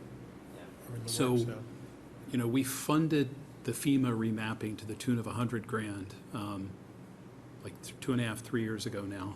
It did have to go on hold because MBTA, we found some existing conditions the MBTA was not happy about, so we had to get more money, but then the project restarted. And we're doing this because we're really committed to remapping and seeing a recession, if you will, of the 100-year floodplain. VHB, who I think of as kind of a conservative group, a little bit like SGH, has done some engineering on this, and they've shared with us approximately where they think that line will be, understanding it's just their suggestion. We have to get through the FEMA process. But at the end of the day, there will be more buildable space on the site. So I think it would be helpful for your team to maybe take a model like this and see what opportunities there are with that projected revised floodplain. It's like my first comment. But the second one would be, I'd love to see your stacking diagram with some representation of the site. Because depending upon where the building sits, you could have classrooms on the inside of that U that have daylight, but the ones on the outside won't because they're sort of sunk into the ground. And if we lose that square footage, not a problem, then it's like, where do you put it? So it's a little bit, honestly, like VO, Jay, when we first built VO. We didn't have a full floor down below. We just grabbed the shell space because we Right. could, because we had to dig a hole, because we had to put in the footings. And it didn't make any sense to fill in the hole having done all the excavation. So we kind of had, in parts of VO, half a floor on the first floor. Second floor was the full floor, and then we had half a floor on the third. So net 2. But it's still a 3-story building. Average too. Yeah, yeah. Yeah, again, because we have limited studies done, and analysis done of the site, but I will say that our site team was recommending that they probably would, the new proposed finished floor elevation would probably be a little bit lower. That if they were to, just based off of the information they have today, that they would think that it would be a little bit lower than the existing finished floor elevation. Yeah, because you walk up to it. Yeah, You Quite a go up- bit. You go up Yeah. to it, yeah. quite a bit. So some regrading there. Yeah. Okay, that's Yeah. helpful to understand. And again, it's a master plan. It's not feasibility. Right. But I think it would be helpful if SMMA can think somehow how to articulate some of that. What I just worry about is if you go to your next slide, that I wouldn't want members of the community to look at that and think, so it's a 2 or 2.5-story building, and it's just, so it sits on the site where it is because it's not a flat site. Something that gets to the kind of the concept of the section, I think, would be Sure, helpful. we can put in kind of an existing finished floor elevation Yeah. line, datum, and then, where, the new or proposed could potentially sit Yeah. in relation. Yeah. Okay.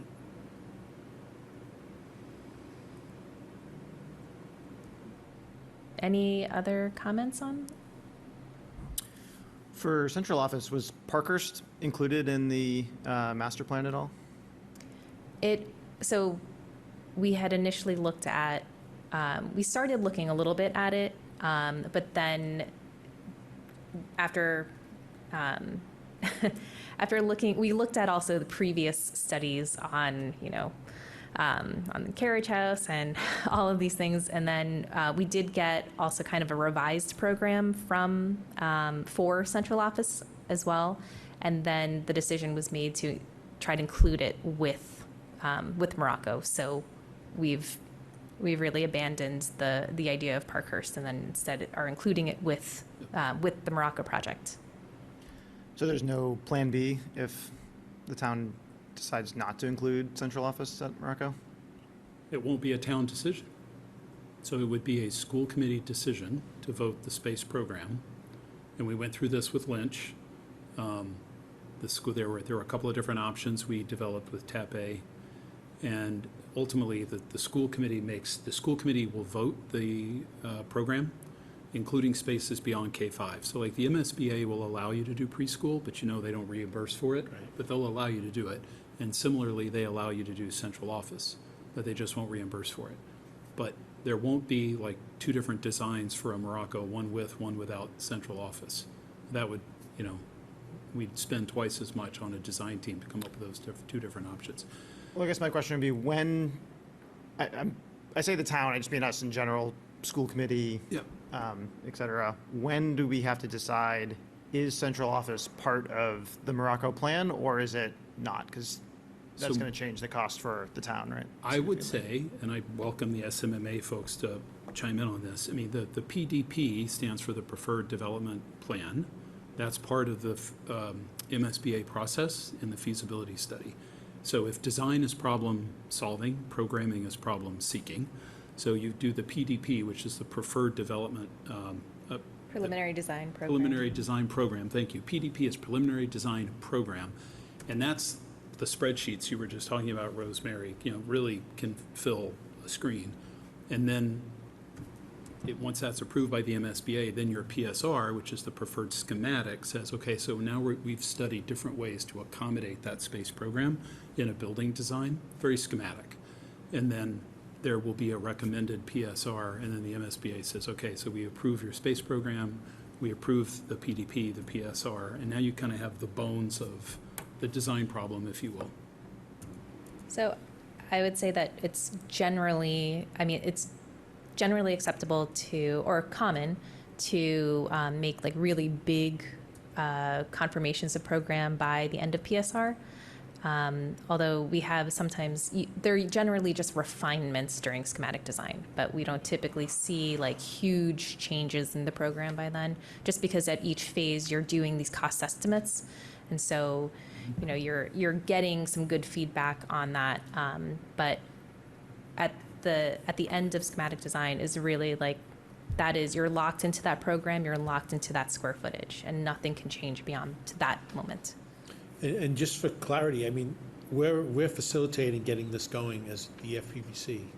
School committee accepts what they want Yes. in the Yeah. program. Yes. Then it goes to town meeting, who we report to town meeting. So they vote on a plan, and then it goes back to the EFPBC to build it. So at no point do we direct this except help with whatever we can to facilitate getting this going. Yeah. But school committee does make the final decision as to what's going on. You sort of establish the process and be sure that the work gets done. Right. And then along I mean, the it's not way, like we're doing it without, the we're not appropriate picking the parties are office or chiming not. in. We're just trying to weed out anything that we see as the builders of it and make sure it's done right. I just want to actually ask a question related to what Terrence was, I believe it was Terrence was saying.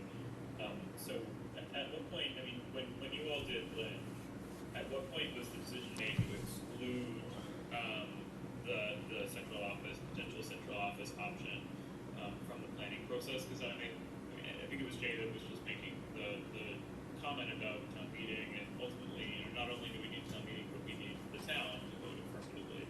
And so I just, sort of mindful of the fact that things are in a current place right now, sort of had, a few moments where plans have moved forward and town meeting has rejected them. I just, so, sort of how did that decision-making process look? Was it something during the Lynch Well, some of it, the school committee kind of. We had the two options that went to town meeting, but only because the school committee agreed it had to come out of well, Parkhurst. the central office really didn't work as much as we tried because we were constrained with the footprint of the Lynch and trying to get the central office on the first floor because cost was an issue. When we looked at stacking the central office or moving it up a floor, then it added the elevator, and they kind of gave us budgets of what that was going to run. So that wiped that out at that time, that it wasn't even an option to do that. And Tim, It wouldn't work in our budget. What I would add, Tim, is also, so central office was at Parkhurst, as you know. They were on the upper floor. We needed Parkhurst as swing space for Lynch. So there was no place to put the kids if Frank and Andrew and the team were at Parkhurst. So then the question was, okay, what are we going to do? Where do we put central office? And because we had an existing master plan that said, well, the carriage house would be perfect for them, we developed that as an option for town meeting to consider. But it was the school committee, Tim, in the run-up to the PDP, that the school committee ultimately agreed on how many classrooms, for instance, we should have. A lot of school committee discussion about physically adding a preschool room, even though the community demand wasn't there yet. There was a lot of strong sentiment at the school committee table about it's smarter to build in that capacity now for the future. And it was the school committee, Tim, that decided this is not the right project for all the reasons Jay just described. This is not the right project to put central office in the building. But that was a school committee decision, and excuse me, on the basis of that decision, Tim, that's then why we developed two different options for central office, one of which was renovating the carriage house. And we brought that to town meeting, because the school committee's opinion was, well, let's see what town meeting thinks and see if they want to pay for it. But this is, Tim, that memo, the memo that went out from us, I don't know when that was, maybe it was January. I feel like we got invited into eligibility on Morocco in December. Is that right, Tim? Is that about right? Sorry, I was yep. Or excuse me, we got the, I think we got the notice in December, right? But it began in March. Voted in December. Yeah. Right. So there's the memo, Tim, that went out that you got from me that kind of illustrates the project development steps. And in there, if we stick to the MSBA schedule, you'll see the PDP is listed. So that's like your hard stop in terms of, for something major, deciding whether the central office is in or out. Chris, it's okay, because let me just go back to what Jay said, because, what I think I heard you say, Jay, is that during the lunch project, you were able to get some cost estimates, and that's really what I was getting at. So that we would be able to, because what Chris said previously is that it was, we had to make a hard decision as to which plan to move forward with in terms of developing the actual architectural plans. But it sounds like, Jay, what you said is that it's possible to get sort of at least directional cost estimate data so that we can make. Yeah, we were seeing, you're right, we were seeing budgets. We were also looking at, there was a lot rolling into Lynch. One was adaptive reuse, tearing the other building down and putting it on that space, moving the kids out. We had like 4 or 5 different options rolling around. The one we went with restricted the floor plan, and we were looking at kind of some outline budgets at the same time to see what to do. But the smaller floor plan that we went with would not have allowed central office. If we did not go with that, we weren't taking the Lynch down at the same time, and we were extending into the Lynch area where it is now. So, but they were providing us with budgets of what things would cost, and we were trying to keep cost in mind the whole time. Does anybody know the long-term plans of Parkhurst? So if it's being used as the swing space? That would be their, Andrews and their space, their, So if it's the swing space for Morocco, then why couldn't they move in after that? Once Morocco's built, then why? I think the goal is a purpose-built space for central office. And so Parkhurst is not that. It's not big enough? In terms of the long. it's too big. It's too big. Oh, it's way, yeah. Yeah, it'd It's have too to big. be multi-purposed. Square foot office, yeah. But, yeah, I think we'd have to significantly modify it or incorporate it. So, yeah, the goal is to incorporate it into the project like Morocco. So Yeah. that's plan A. Parkhurst also needs tens of millions of dollars in deferred maintenance, renewal and replacement costs. So it's although we put money into it, so it's fully accessible right now, and it served well as a temporary swing space. If the district wants to use Parkhurst long term for something, understanding what that is, and then whether or not the current space really suits it. I mean, it's an elementary school, it's what it is, right? So it's not an efficient use of space to put central office there, which was really one of the prime motivators to find another location for central office. And I think I saw Pete's on the call tonight listening in, but, you know, Pete Lawson for years has been reminding us about all the other needs that we have at Parkhurst. It's pretty significant.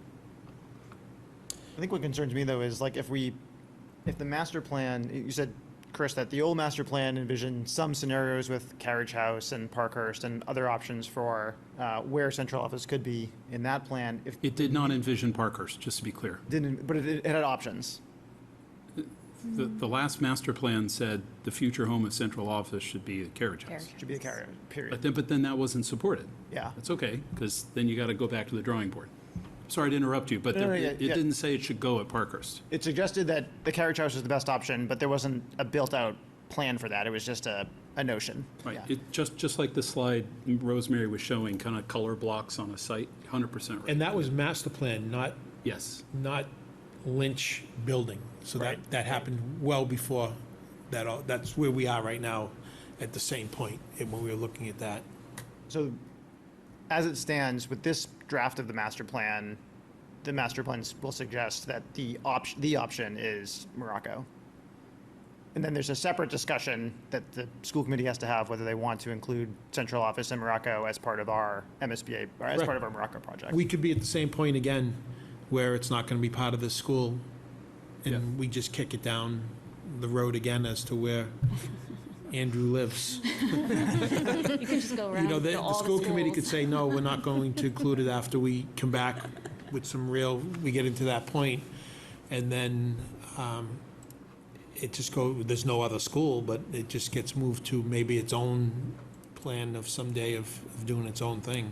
But putting in the master plan that the vision is that central office goes to Morocco in no way handcuffs anybody to then require central office to be built in any of these versions. No, they're It's just an input recommendations. into It what the just, school committee will there's decide. nowhere to kick it next. There's no other, yeah. That master plan had a thing, and we just have nowhere to put it after this.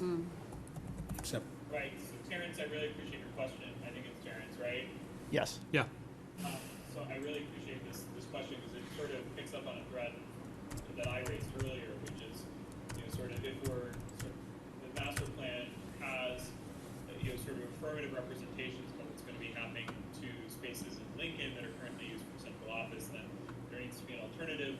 This seems to be the alternative. I guess my question to the SFMA team is, in terms of your work, did you examine alternative options and then determine that this was the only feasible option, or was the table set in such a way that it was sort of a preordained conclusion that this would be something you would try to build into the program or building plan for the Morocco campus? You've been told to do this. Yeah, so we were asked to include the central office into the Morocco program. And Tim, that message has come from administration. So Sure. No, but I'm just asking in terms of, because I think, yeah, again, going back to the Carriage House situation and, sort of where we've been left in terms of the non-affirmative vote of town meeting around that, it's, sort of left us in a bit of a challenging situation because there wasn't really an alternative built into the master plan. And I guess my question is, I don't, I'm not taking a position one way or the other. I'm just sort of asking whether there had been an alternative or a plan B or plan C or whatever that would be considered in the event that the school committee should decide not to include that, or the town meeting should indeed decide that they don't want to fund that. Is there sort of an option B that was looked into, or was that just not part of the scope of work for the master plan process that SMMA undertook? No, once we were given the direction to on what to include in the Morocco School, which included the central office, then that was the recommendation. Similar in a way to this idea of the Yeah. pre-K program Yeah. at Morocco, because that's obviously not coming from EFPBC. Yeah, I think like typically, if you were to, I mean, in previous master plans, there were other options. There was one other option, or there, I'm sure like people thought about like where can we place central admin, and you have two choices, right? You either restore an older building and which is less efficient and could cost more, or you put it as part of a new building. And typically, most districts do put it as part of a new building because it is more cost effective, and the spaces will be designed to the function, so they will function better. But again, is there money there? So that's a future question that the EFPBC will have to decide as part of the feasibility. I see Mark has his hand raised. Can I just Mark, make one real quick ahead. point, Jay? So Tim, I had to go back and just check my notes, but just back to the process here.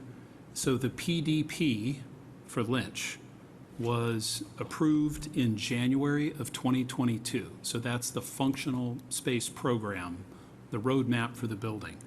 The carriage house option for central office, so EFPBC brought two options for central office. Carriage house was one. That was Springtown meeting of 22, Tim. So we were working in March and April of 22 to bring a couple of options to town meeting. We were doing that because in January of 22, the school committee had voted a program that did not include central office. Meaning at the new Lynch. We knew in January of 22 we weren't going to build central office at Lynch for all the reasons you described, Jay. I mean- So my point, Tim, is the PDP is an important milestone because it articulates the things that are going to be in your building. And that can include central office. And if it's not in there, it's got to go somewhere else. But you need to know at a certain point, what are the building blocks? Yeah, and I mean, we're not talking about the PDP right now, right? So it's Right. like, I think that, I guess my aspiration for the master plan had been that it would have, in some cases, alternative options, potentially if things fail, especially in the current funding environment. It just makes me nervous when there's only one option included or considered, because it doesn't, I mean, in many ways, it sort of presupposes what the school committee's able to do. And also, it should things fail, my nervousness is we only really do this process every 10 years, and so it's hard when there's not an alternative option. But I know that Mark wants to get in, so. Yep. Yeah, I understand what you're saying. Okay. Mark? I think the alternative option is the status quo, would be one alternative option. So central office remains in multiple locations and they stay in offices. That does preclude some of the proposed recommendations from SMMA, but as you all know, it works enough for now. And I think there's a desire to pursue some of the other options, like in the last round, I believe there were options for exploring leased space. There may have been options for renovating Parkhurst for central office use. I can't remember if that's true. And so if there's a desire from the school committee to include in the scope of the feasibility studies some clearer alternatives for the central office, I think that would be feasible. And Mark, just to that point, we didn't do any design for central office at Parkhurst, but we carried some budgets on a per square foot basis. And because the state requires you, you cannot, let me say how to say this better. Modifications, alterations, renovations to buildings that exceed, I think it's 30% of the assessed value of the building, trigger full compliance with the building code. And that's not in one particular project. There's a clock that runs, and that actually tallies over 3 years for one standard, and for accessibility, I think it's 5 years. 5 years. So the thing, is it 5? Thank you, Rosemary. So the expenses that we have put towards Parkhurst over the years have been important expenses because they've improved the building, but it also kind of runs the clock. I mean, you have to tally that. And if we do any major work at Parkhurst that approaches that 30% value or even less, 'cause if you have to account for prior renovations, then you have to upgrade the entire building. And again, gets to Madeline's point about, is it cost effective to do that? Because you're still renovating an old building versus you're building something new. But I think what Mark's trying to say is that there's other options. Yeah, Yeah, lease no, space, it's- there's other, yeah. other things to consider. Right. What are the other options? And we got a cost for it, and it may be, that is cost prohibitive, and that's okay. Yep. Yep. But if there's a desire to do it, let's get the info that we need. So getting some clear direction on that would be very helpful. Super helpful, and I think, Mark, thank you so much. I think to your point, I think the school committee, at least in our discussions, especially the workshops we had last summer, I think it was our belief that the strategic master plan would actually cover some of these options as opposed to, would be, I think the way we had discussed it was that it would be more of a buffet as opposed to a course menu or a set menu, right? And I guess what I'm reacting to in real time here, having not had a lot of exposure to the process up until now, is this feels more like a set menu than a buffet. And I think where I'm struggling is that I think we, at least I'll only speak for myself, but I certainly was part of all the workshops that we did last summer. I think it's really the committee's aspiration. We're not building experts, right? Obviously, that's why the master plan is being developed by a very large architectural firm that has experience with this. And I think I'm a little bit surprised at the fact that there's not more in the way of options here. Certainly, we can do that during the feasibility process for Morocco, but I kind of imagine that the master plan would be covering sort of these larger questions of the planning across the district rather than having to do that as a next stage during the Morocco feasibility process. Yeah, I don't want to speak for SMMA here, but my assumption of where we're headed in this process is that SMMA has begun to develop a set of options Right. for how to more effectively use space on behalf of the town. And then that set of options ideally becomes what you're describing, which is a buffet. Not to say that they would not have a recommendation. I think they should have a recommendation about the kind of highest and best use of our time and resources, but that there should be options that are outside of that recommendation so that we can choose as a town to pursue a different path than what they recommended. Thanks. I appreciate that. And I think Parkhurst, we explicitly included Parkhurst in the scope just because it's right now we're faced with the reality, and Andrew can speak to this, of moving a number of offices back there over the summer. And so it's that is sort of, to your point, I think, Mark, it's the steady state that we're facing as a reality, right? Is that a large majority of our folks will be in there. We now have the added complication or I think benefit in this case of having some of our friends from Winchester moving into the building as well. But obviously all these things impact, sort of what the no option looks like moving forward. And I guess I think all I'm really saying is I would have preferred, I think, a little bit more discussion of what steady state looks like and how that sort of impacts the recommendations in the master plan as an alternative if things aren't successful moving forward. That's all I'm trying to get at. Yeah, in our initial discussion. Yeah, in our initial discussions about the master plan and what it would entail, the sort of options for the central office was not part of that discussion, and it wasn't directed to us to look at that.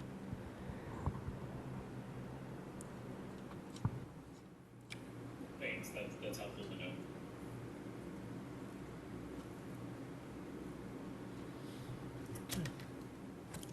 Some homework to do. Just in terms of timing, so at what point, we have to decide if we want to include even looking at central office in the feasibility study and pre-K as well, I assume? And I mean, I guess, school committee. When do they need to make that decision so that we have the the rough scope of feasibility defined correctly. My Chris- understanding is administration is already having those conversations with the MSBA. Is that not correct? In terms of the scope, yes. Yeah. correct, Yeah, and then to be flushed out during feasibility. In other words, the way this typically works, Terrence, is, Tim phrased it very well about, it's good to remind ourselves at time, regardless of what we actually do for a living, when we're in like appointed or elected roles, are we or are we not an expert? So what has typically happened in this district and what happens in other districts is like a superintendent or someone on, or his or her designee would make a recommendation to a school committee. You get to, let's say, a final draft of a master plan. There's a presentation, there's an explanation of what the scope was in the RFP, what the sort of the guardrails were that were established for SMMA, what key questions maybe the SMMA team asked, what were the answers, because administration really does drive a lot of the direction for this process. And then at the end of the day, the superintendent would make a recommendation and say, I recommend you support this.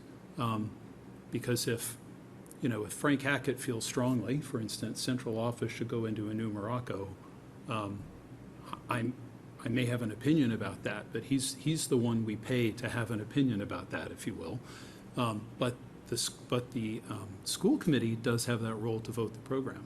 So that really meaningful conversation is really at a school committee meeting, between the superintendent and the school committee.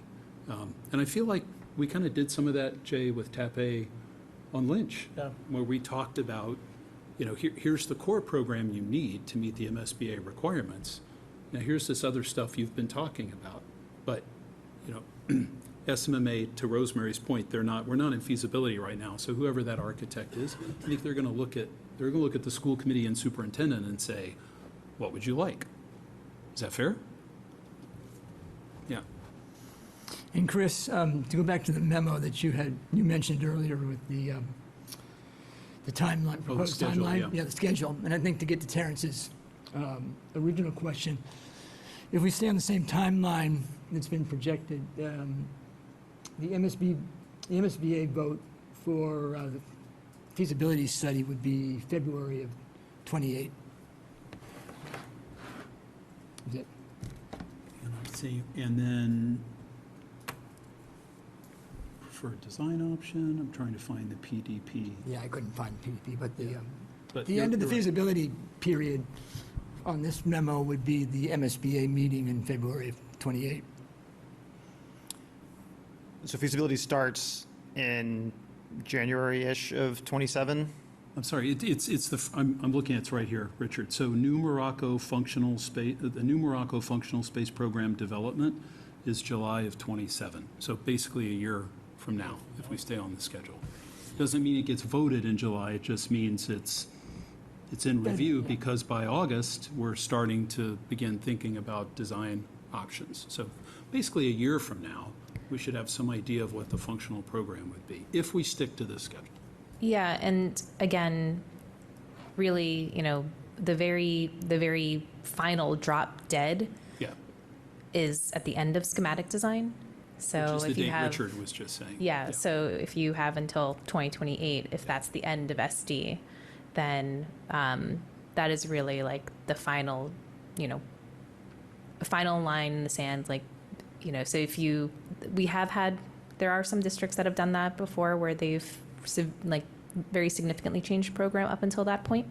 But, generally you'd want to get that kind of locked in during, PSR at the latest, so. Right. So it's fine that things are a bit up in the air right now, but in the next year, school committee and administration decide how serious are we pursuing pre-K and central office as part of the Morocco project. Yep. Yeah. Under the Lynch, when we ruled it out, we had other options, like split up or carriage house or whatever they were. That wasn't on the, I don't know how to word it right, that right now we don't have another option. But it wasn't TAP-A to go out and look at all the buildings in town. They were just building the Lynch. So they were giving us the options to see if the Lynch would fit into the school. but they weren't involved in giving us other options. So they were just saying, if you did this, floor plan had to be such, and how the central office would fit into Lynch. But they weren't saying, or you could go here or do that, because that wasn't their scope of work to do.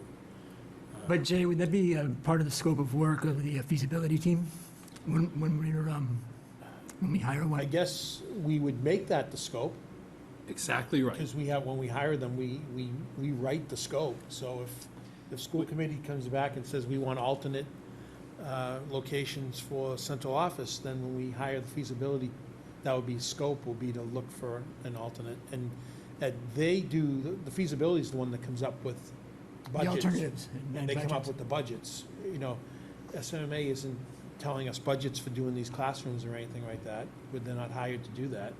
The feasibility will give us some budgets to work with. So And we'll Jay's And not point- just Morocco or nothing, but Morocco, and if we ask them to, options. Because that So would be the scope when if- we hire them, To right. Tim's point, if Yeah. what they want is options, Yeah. Morocco, Parkhurst, status quo, Yeah. something else. And Terrence- We ask them to develop those as part of the feasibility Right. study. So with on that prices. point, we actually did just what Jay described. So when we actually prepared the RFP for feasibility, even for the OPM, before we hired the architect, before we hired TAP, we actually part of them. said, we need to find a permanent home. We'd like to find a permanent home for central office. The current master plan identifies the carriage house. You need to evaluate the suitability of this. However, there's also discussion about central office maybe going into the new Lynch, and we want you to help us evaluate that. And so that's why the management and the design team both were a part of that conversation, but it's only because we specifically said that's going to be part of your scope, because we need your help, your expertise, what have you done in other districts? So that's how that happened. The Right, so- OPM helped with the budgeting of the Yeah. different options too. So what Tim's talking about, we can get that from feasibility, even if we don't have it today from master plan. Yeah. Yeah, if there's any thought that they don't want it, then we're gonna add that to the way we were going along with the discussions was this is where it was going. It's the end of the line for central office. If there's any question at all, yes, feasibility has to be, find a new home for them or options for it. Or Andrew is, Yeah, and beyond significant modifications to Parkhurst or leasing, like, it's a pretty serious project out of the schools to add separate systems and entrances, and so. it is, I don't see it being I mean, on a retro. feasible. It- Offices were already looked at in the past, yeah. Yeah, I mean, even the way you're working now, the high school is very well set up, but to bring the public into Lincoln isn't the best scenario to walk through. You got a beef with the superintendent, you're walking through a classroom or a corridor, it's not the right thing Yeah. to We happen. only want to do it with that, that separate entrance, Yeah. as we're suggesting, so. So how I can imagine this working, Terrence, is, and the value of SMMA being engaged on this right now with us is, we did this with the last master plan when we wrote the RFP actually for the OPM and designer. We were able to describe roughly what it was we thought we wanted to do. So let's say, for instance, what Rosemary and Madeline have presented tonight is like in the final version. And let's say Frank and the school committee discuss it and they support it. We would issue an RFP to an OPM and say, the Winchester Public Schools seek to build a new Morocco Elementary School. We estimate 19 classrooms. And through a master planning process, we envision a K-5 elementary school with 4 preschool classrooms and potentially a new central office of approximately 89,000 square feet. You're just generally describing the issue, and you're generally describing the problem. And we could go on to say, we're interested in exploring not just central office at Morocco, but other sites in Winchester as well. But we would need to give them some idea of what that means. So it could say, we want to evaluate the Parkhurst School, because if that was an option, we want to know how much would that cost and so forth. So lots of opportunity to scope out that in the RFP. That RFP gets published December, like, when does that RFP go out? It has to Is be. that in my memo? So where is it, Rich? While they're looking that up, also, when we go and interview It's right there. these companies, It's gonna be a busy because 6 we wrote months. alternate locations or what they did, they're gonna try to emphasize on their history or their experience in Doing those things, central yeah. offices and I'm just such. trying to get to, when does the school committee and the administration need to decide what they're putting in that RFP. Are they putting what's in the master plan? Are they saying exactly what you said, Chris, which is, we're considering option A. We also think that there's other options we'd like you to help us with. It's just, that's the point at which we're not making a final decision, but we're leaning towards a few options from, So the infinite set. Typically, the EFPBC, in concert with administration, would draft an RFP that meets the goals of the school committee.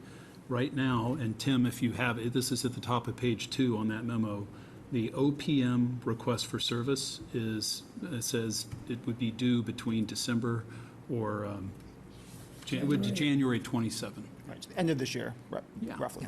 Yeah, so that would be a goal.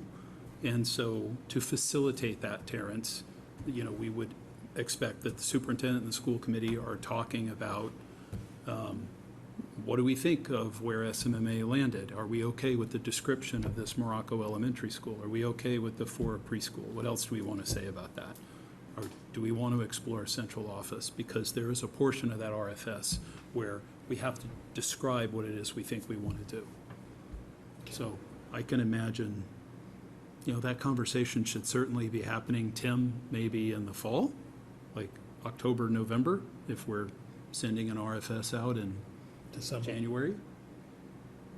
Yeah. Yeah. We should be ready by December with all the holidays and everything to get it out. Is that helpful, Terrence? Yes, yeah. You had no idea we were going to talk about this tonight, did you? Maybe you did. We're way over. You may have other slides you want to get to, too, so sorry. It's just one more, Okay. Process. which is our next steps. there we And go. so I think that,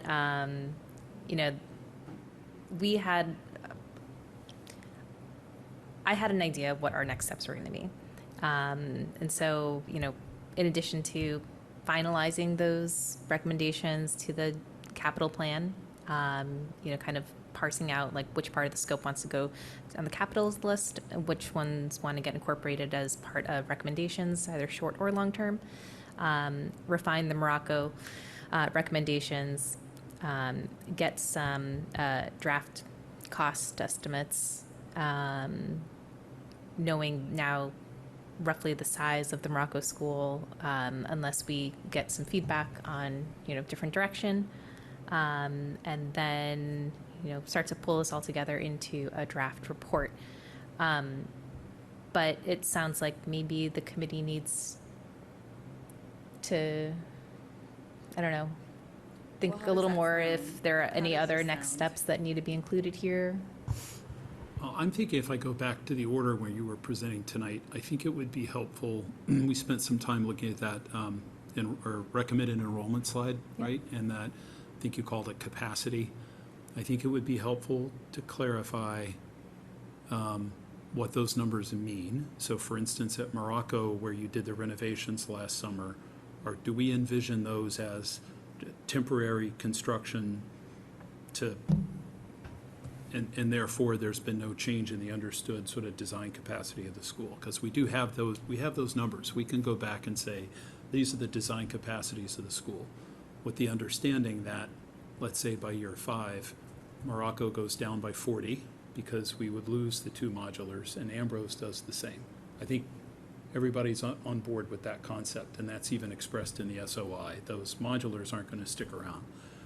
Then there's the question of educational program. Is there something going on in the schools that, on a permanent basis, Andrew, is taking a general ed classroom away? I think that would just be helpful to clarify those assumptions so that everybody, and maybe some footnotes to explain what those numbers mean. I think that's important. And then to Tim's question he asked earlier was, where do the recommended enrollment numbers come from?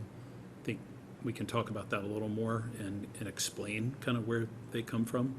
I had a question about a couple of them, but I think that's just a conversation with administration to work through that.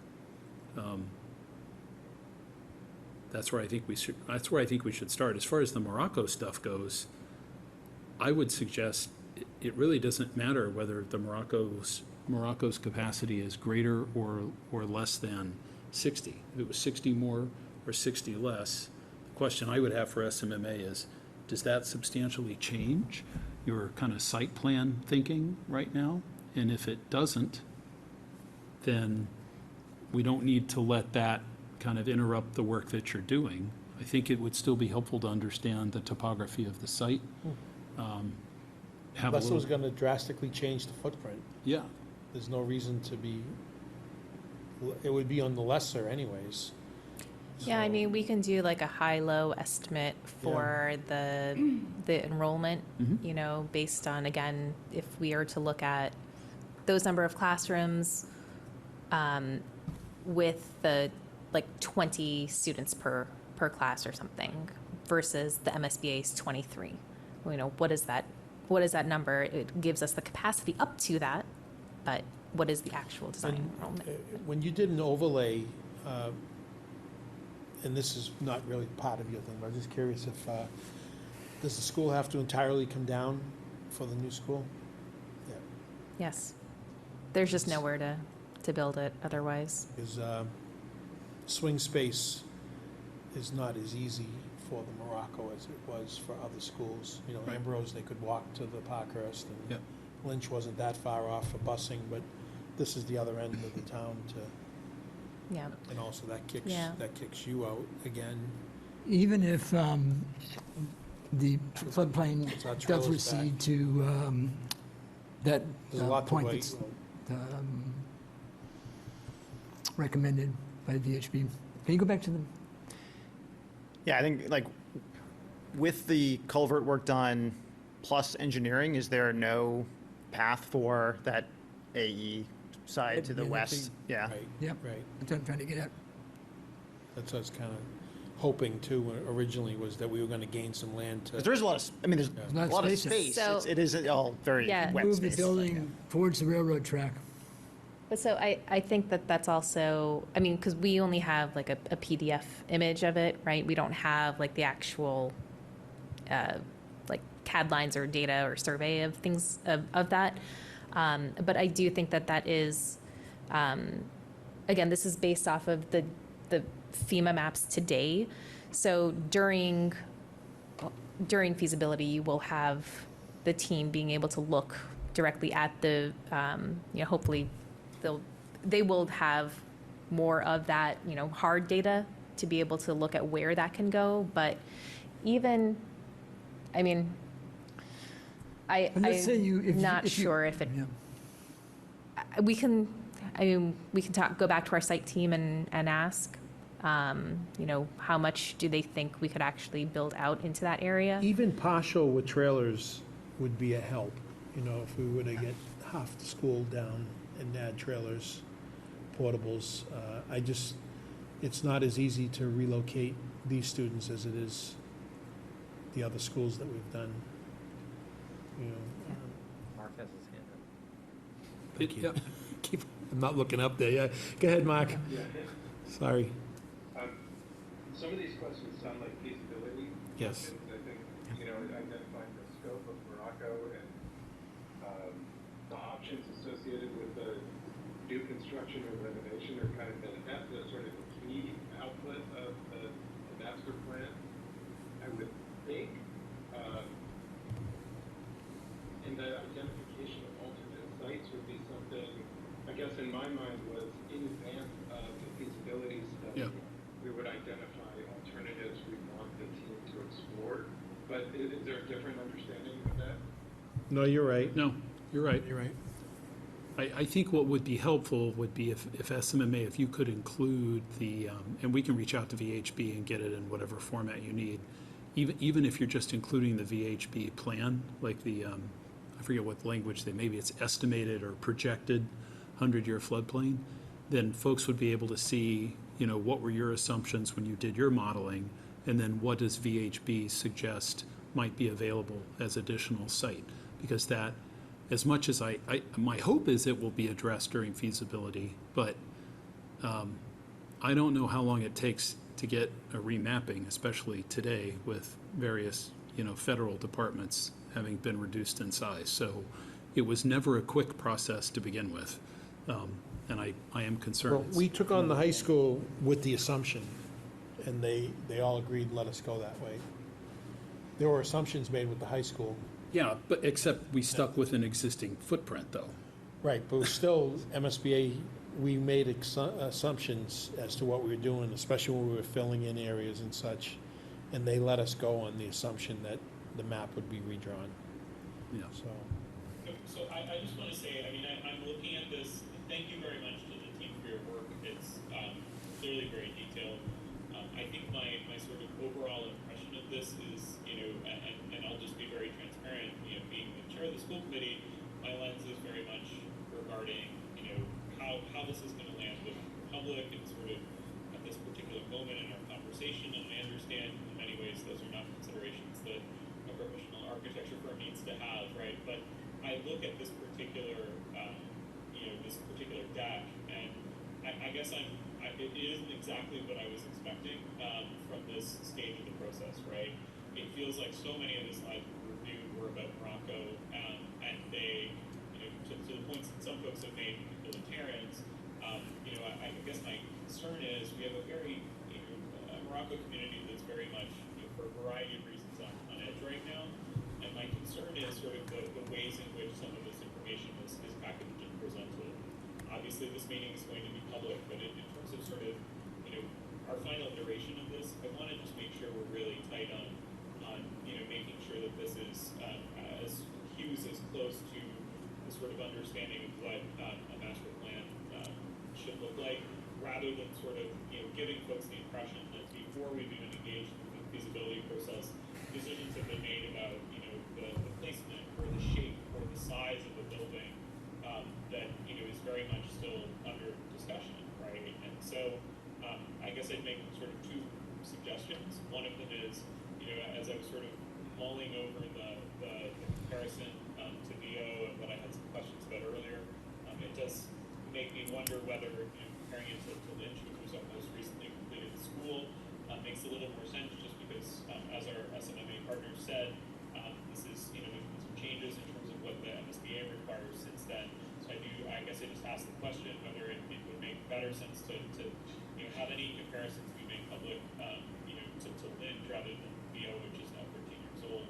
And I guess the second, sort of question I would have is, to what extent, is some of this information around Morocco and siting and volume and things like that, it's still very much up in the air, and does it behoove us to go out with these things? Because, folks do see them and then immediately make assumptions about how things are going to be.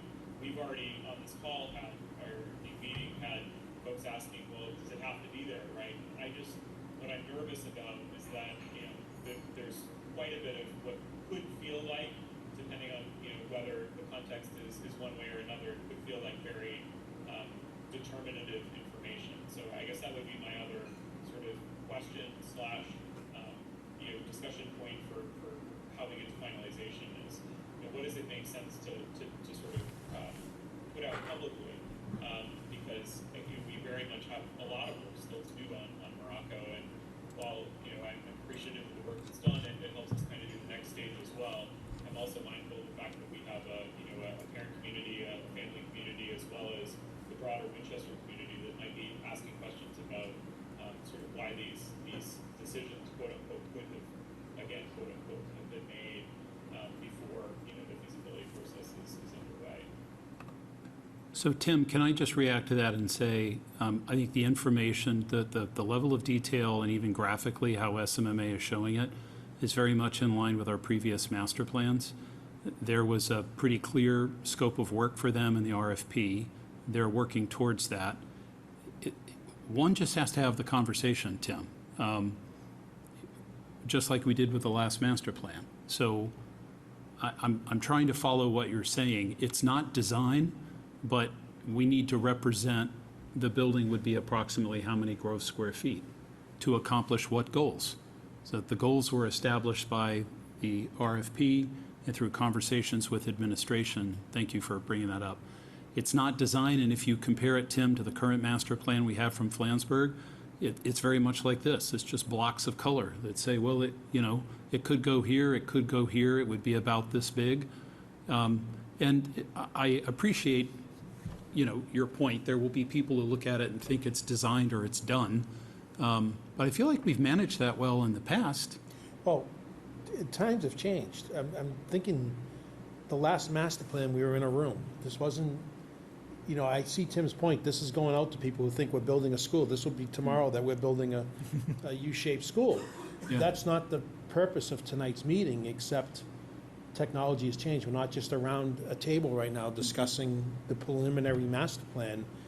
We're presenting something that everyone is looking at, and it's not ready to be presented, but that's the assumption.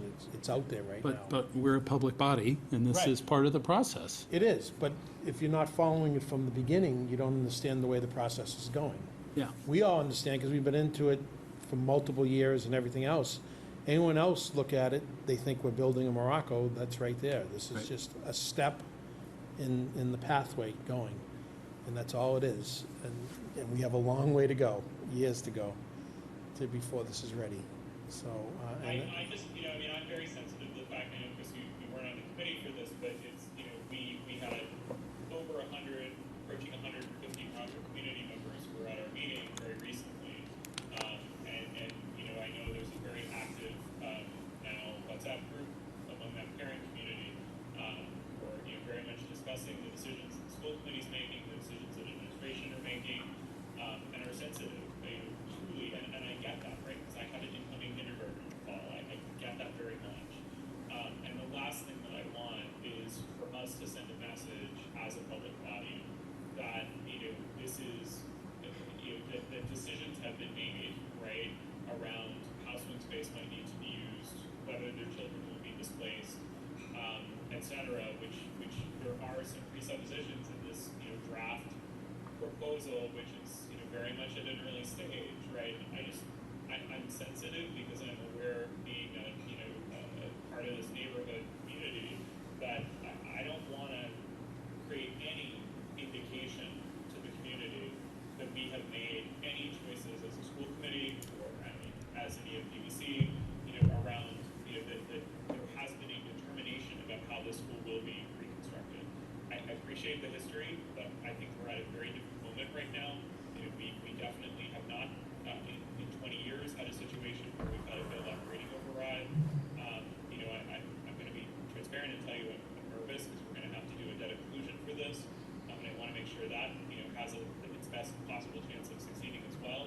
I also want to make sure that, we do our due diligence to make sure that the school community is on board, because this is a very vocal parent group, and rightfully so. There have been some decisions that have had to be made over the past few months that have been challenging. I just think we have to be very careful about this moment, and the school committee is very mindful of that. We've lived it and experienced it, and I think tried to model some alternative approaches over the past several weeks when we did our sports fees, and I won't get into anything more on that, but I look at this and what I see is, existing building outline, proposed building 88,073 square feet, proposed play areas. What it looks like is we've already done something that hasn't been decided yet.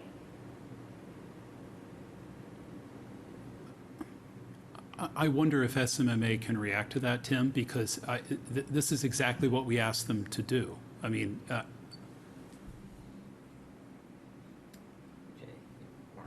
There's a space program here, Tim. The building's not designed, and I guess I'm struggling to understand some of the by the way, you made a point a moment ago I totally agree with, and it's really outside the scope of a master plan to even opine on who gets displaced and where and how. That would really be the feasibility study. But this is exactly what a master plan is for, is to articulate what the needs are of the district and the options that could be developed to address them. That's what this is. And I think that's what I'm reacting to, Chris, is I don't see options. I see one thing, which is fine. It's fine. I want to be mindful of the fact that there are, Yeah. graphics communicate, right?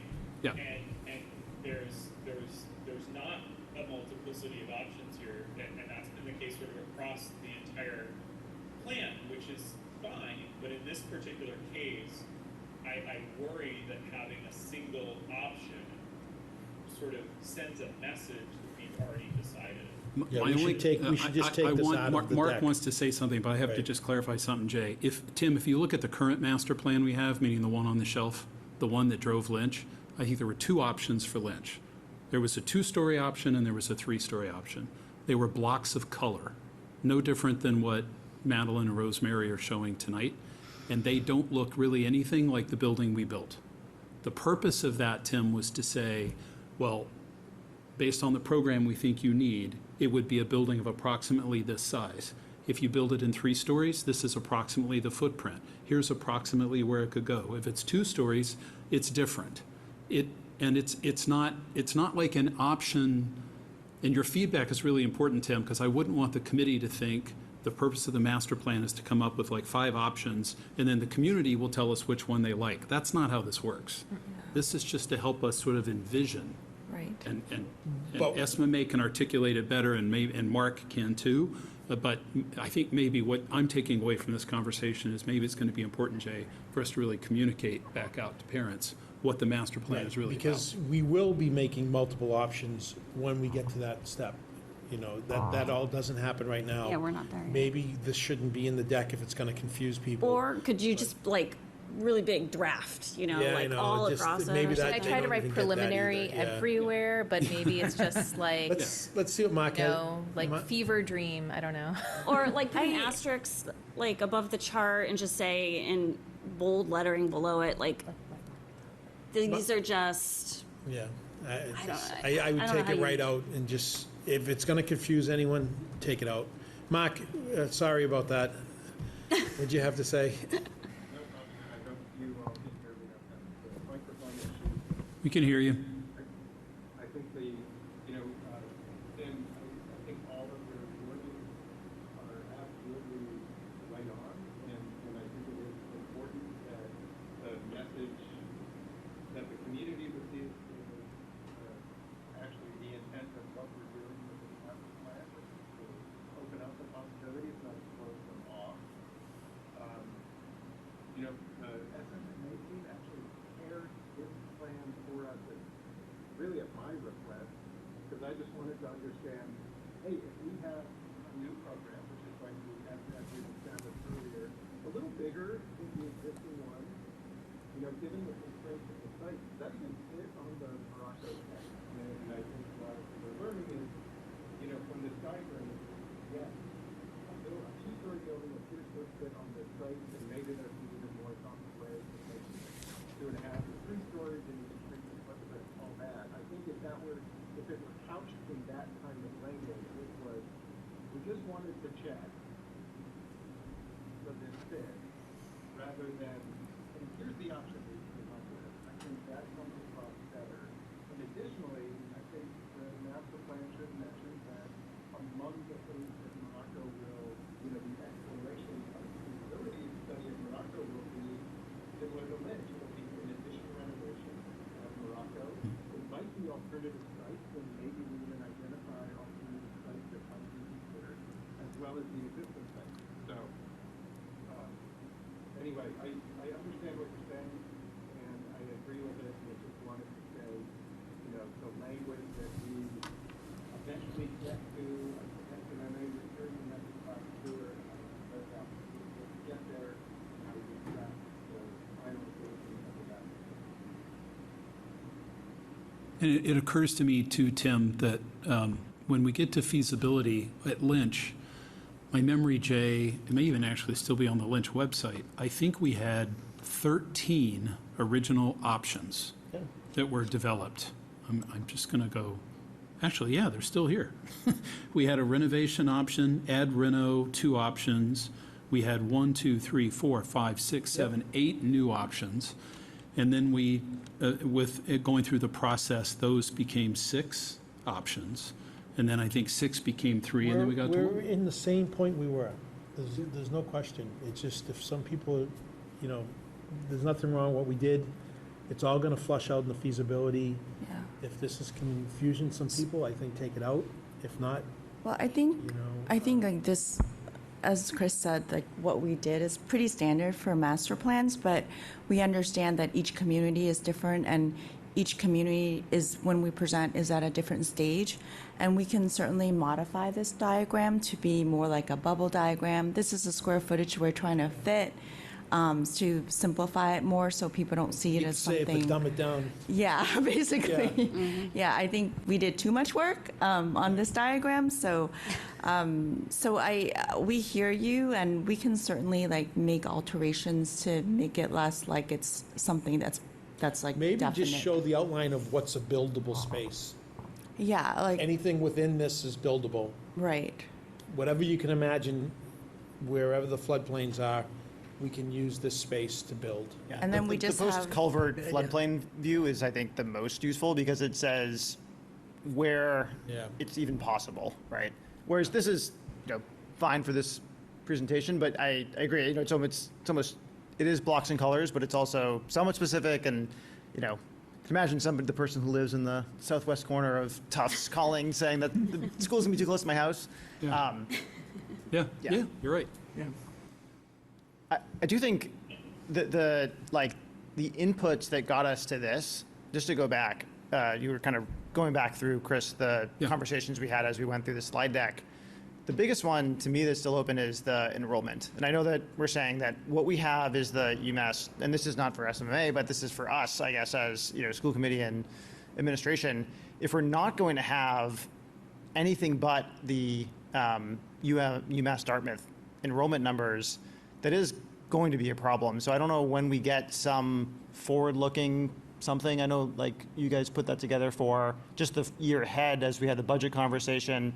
If we have something that just tells us as a community why we think Morocco should be 420 versus 380 versus 280 or whatever, that would be, I think, helpful, because that's probably the biggest piece of. I mean, there seems to me I think Jay, you asked, if we change something to the blocks, how much do the blocks change, and if it's 60 students. But if you take 60 students out and you take out pre-K and you take out central office, that seems like that would be a potentially significantly different size building. It surely would. It surely would. But to pick up on that point, it would also be a different building in the future, because you've built something smaller, and you're not accommodating program that exists in the district. So to that 420 number, I believe, Rosemary can clarify this if we're wrong, I think the message from administration was the UMass Donahue report had a high and a low, and as we said, it's predicated on a lot of housing getting built, which may or may not happen. I thought the message was 420 is like a max, right? Okay. And there had been some discussion. That doesn't mean that we need to build a Morocco at 420, but you need to have a sensibility about maybe a Morocco could be a 420, kind of like what we did at VO, Terrence, where VO was 420 when it opened, but we were able to quickly add 3 classrooms because we were very deliberate in saying, okay, if we find we need the space, here's how we need to have a way to do it. So I think there had been some conversation with you guys about, even if it's not 420, and maybe it's literally a note in the master plan, because this really begins to get into feasibility work, but this idea of siting and planning a building in a way, like maybe it's 380, Well, maybe it's 360, but in a planful way, and there's a concept about how you expand. Well, I think that it's as simple as we just don't use the MSBA recommended number for the classroom enrollment. And we just go down to 20 kids per class, and then that brings you to 380. This is a really good, you've said this twice tonight, and I meant to actually react to it, because this is a community where we struggled so much with space for years and are very kind of deliberate in establishing space size guidelines, and we talk a lot about class size guidelines with the finance committee, that in Winchester, we think of it being 20 kids per classroom, but that's not an MSBA standard. So it's another footnote, I think, Rosemary, in that chart, and I feel bad because I feel like we kind of threw you a curveball tonight on that early slide, but a footnote that could sort of maybe explain it's this many classrooms. We think it's this many classrooms. And at Winchester's class size guidelines, Winchester School Committee class size guidelines, you multiply that by 20. I mean, that I think is a helpful. We have to do all this for MSBA anyways. No, I understand. I mean, you can do both, Right. but. No, I know, Sorry. you make the footnote, but I'm saying, Yeah. what we're saying for classrooms or students, even enrollment, they're gonna come back to us with backup Oh, yeah. projections. I mean, they're gonna run you through the gamut, Andrew, you know. With, yeah, showing, you know, why are you gonna do this? They're gonna come back with questions. They're gonna say they don't believe Yep. some of your math. They're gonna, Yep. it's just, we've been through this so many times. What we saying here doesn't just build us a school.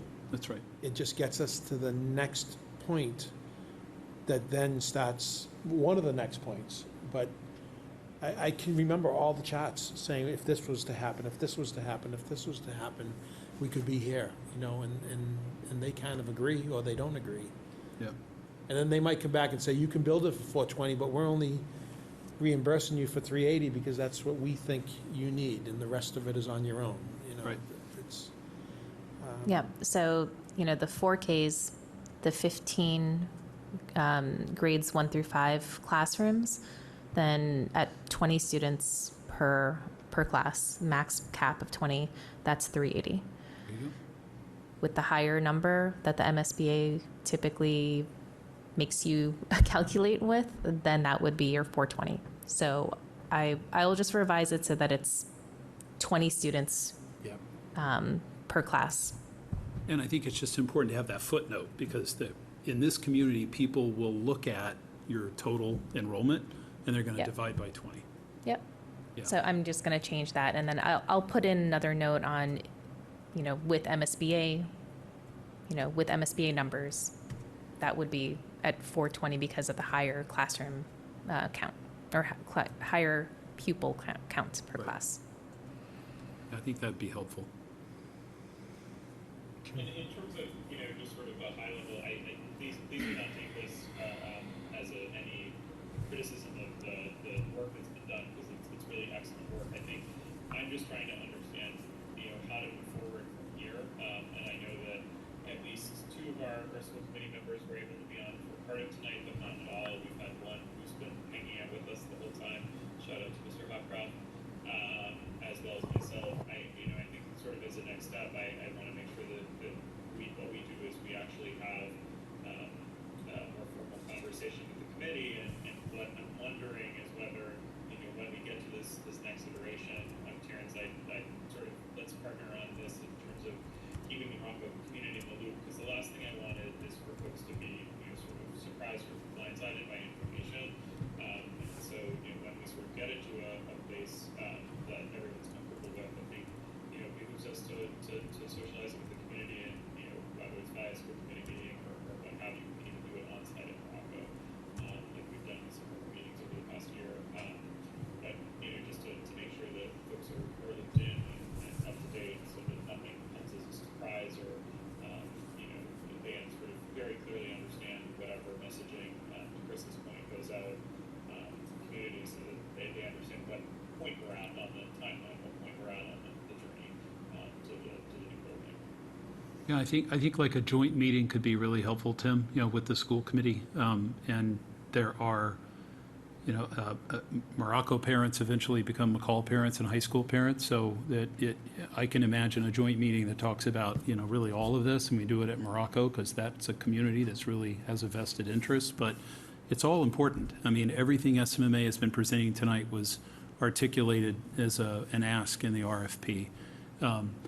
And maybe the point to end it on, Tim, is that it's a tight line to walk. I appreciate your concern about, you know, you don't want to surprise people. On the other hand, this is important work for a public school district, and we shouldn't be doing this work, you know, behind closed doors. And, you know, we're a public body, the school committee is a public body, and this is, in fact, how the sausage gets made. So, you know, SMMA gets it to a point, they can put it out there, and we get some feedback, and I think it's been helpful feedback tonight, for sure. Chris, at what point might we consider putting together a website, like, for the Morocco project, like what was done for Lynch? Well, I've had 2 people ask me that question this past week, and my answer was, well, I could just take the What About Morocco page from the Lynch website, because it's still up, and I can just say that's the new Morocco site, and we'll just keep it going. How about that? Because I think communication Yeah, 100%. to the public, we need to have some control over that. I think I'd be happy to put some thought towards, I mean, so at the end of the day, it's time, but we already kind of have something started. I think we have a really good template that we used with Lynch that I think I generally got really good feedback on. So I think we could, I appreciate you asking the question, Rich. I think we could come up with something that folks could look to describe, you know. Maybe to demystify this timeline, but to Yeah. put that out there. Yeah, This- and condensed, because there's a lot of detail here, condensed, yeah. right? Get Yeah. rid of all of the, That's a good way to put it, demystify. I like that. Yeah, I mean, look, Winchester gets pretty sleepy over the summer, but SMMA, I have to give credit to these guys because they, you know, these are presentations they wanted to be making months ago. And with everything that was going on in this town, we asked them repeatedly, you know, just hold on, keep it in neutral. We're not ready yet. We're not ready yet. We're not ready yet. But they have a job to do. They have a contract they need to execute. So I think, Tim, they've got some good feedback tonight. I think it's important to let this process continue to play out. But I think maybe it would make sense to talk about a joint meeting when Yeah. they make some more progress. I can certainly spend some time thinking about a website and discuss that with Andrew and Frank.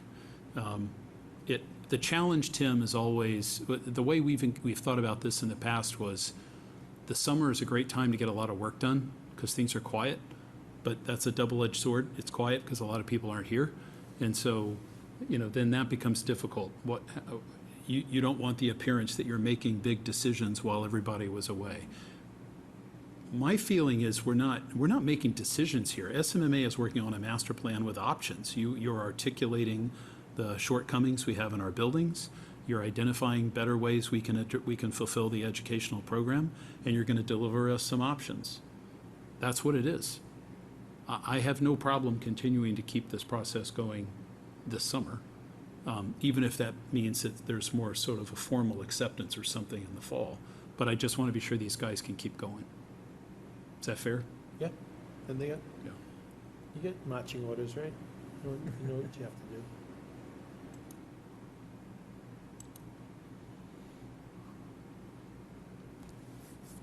All right, we brought it an hour over our time. What's that? So we're an hour over our allotted time, so. Well, it makes us look smart for having had a meeting on Monday to get other business out of the way, Jay. Yeah, I know. Yeah. It would have been worse. Yes, it would have been worse. You want a motion to adjourn? Sure. So moved. Second, anyone? Second. All in favor? Aye. And Tim, you're on, and Mark? All right, thank you. Thank you, We'll be in guys. touch. We're gonna meet on you. the 13th, right? Monday the Yep. 13th? Next meeting At Lynch. at Lynch. Okay, thanks, guys.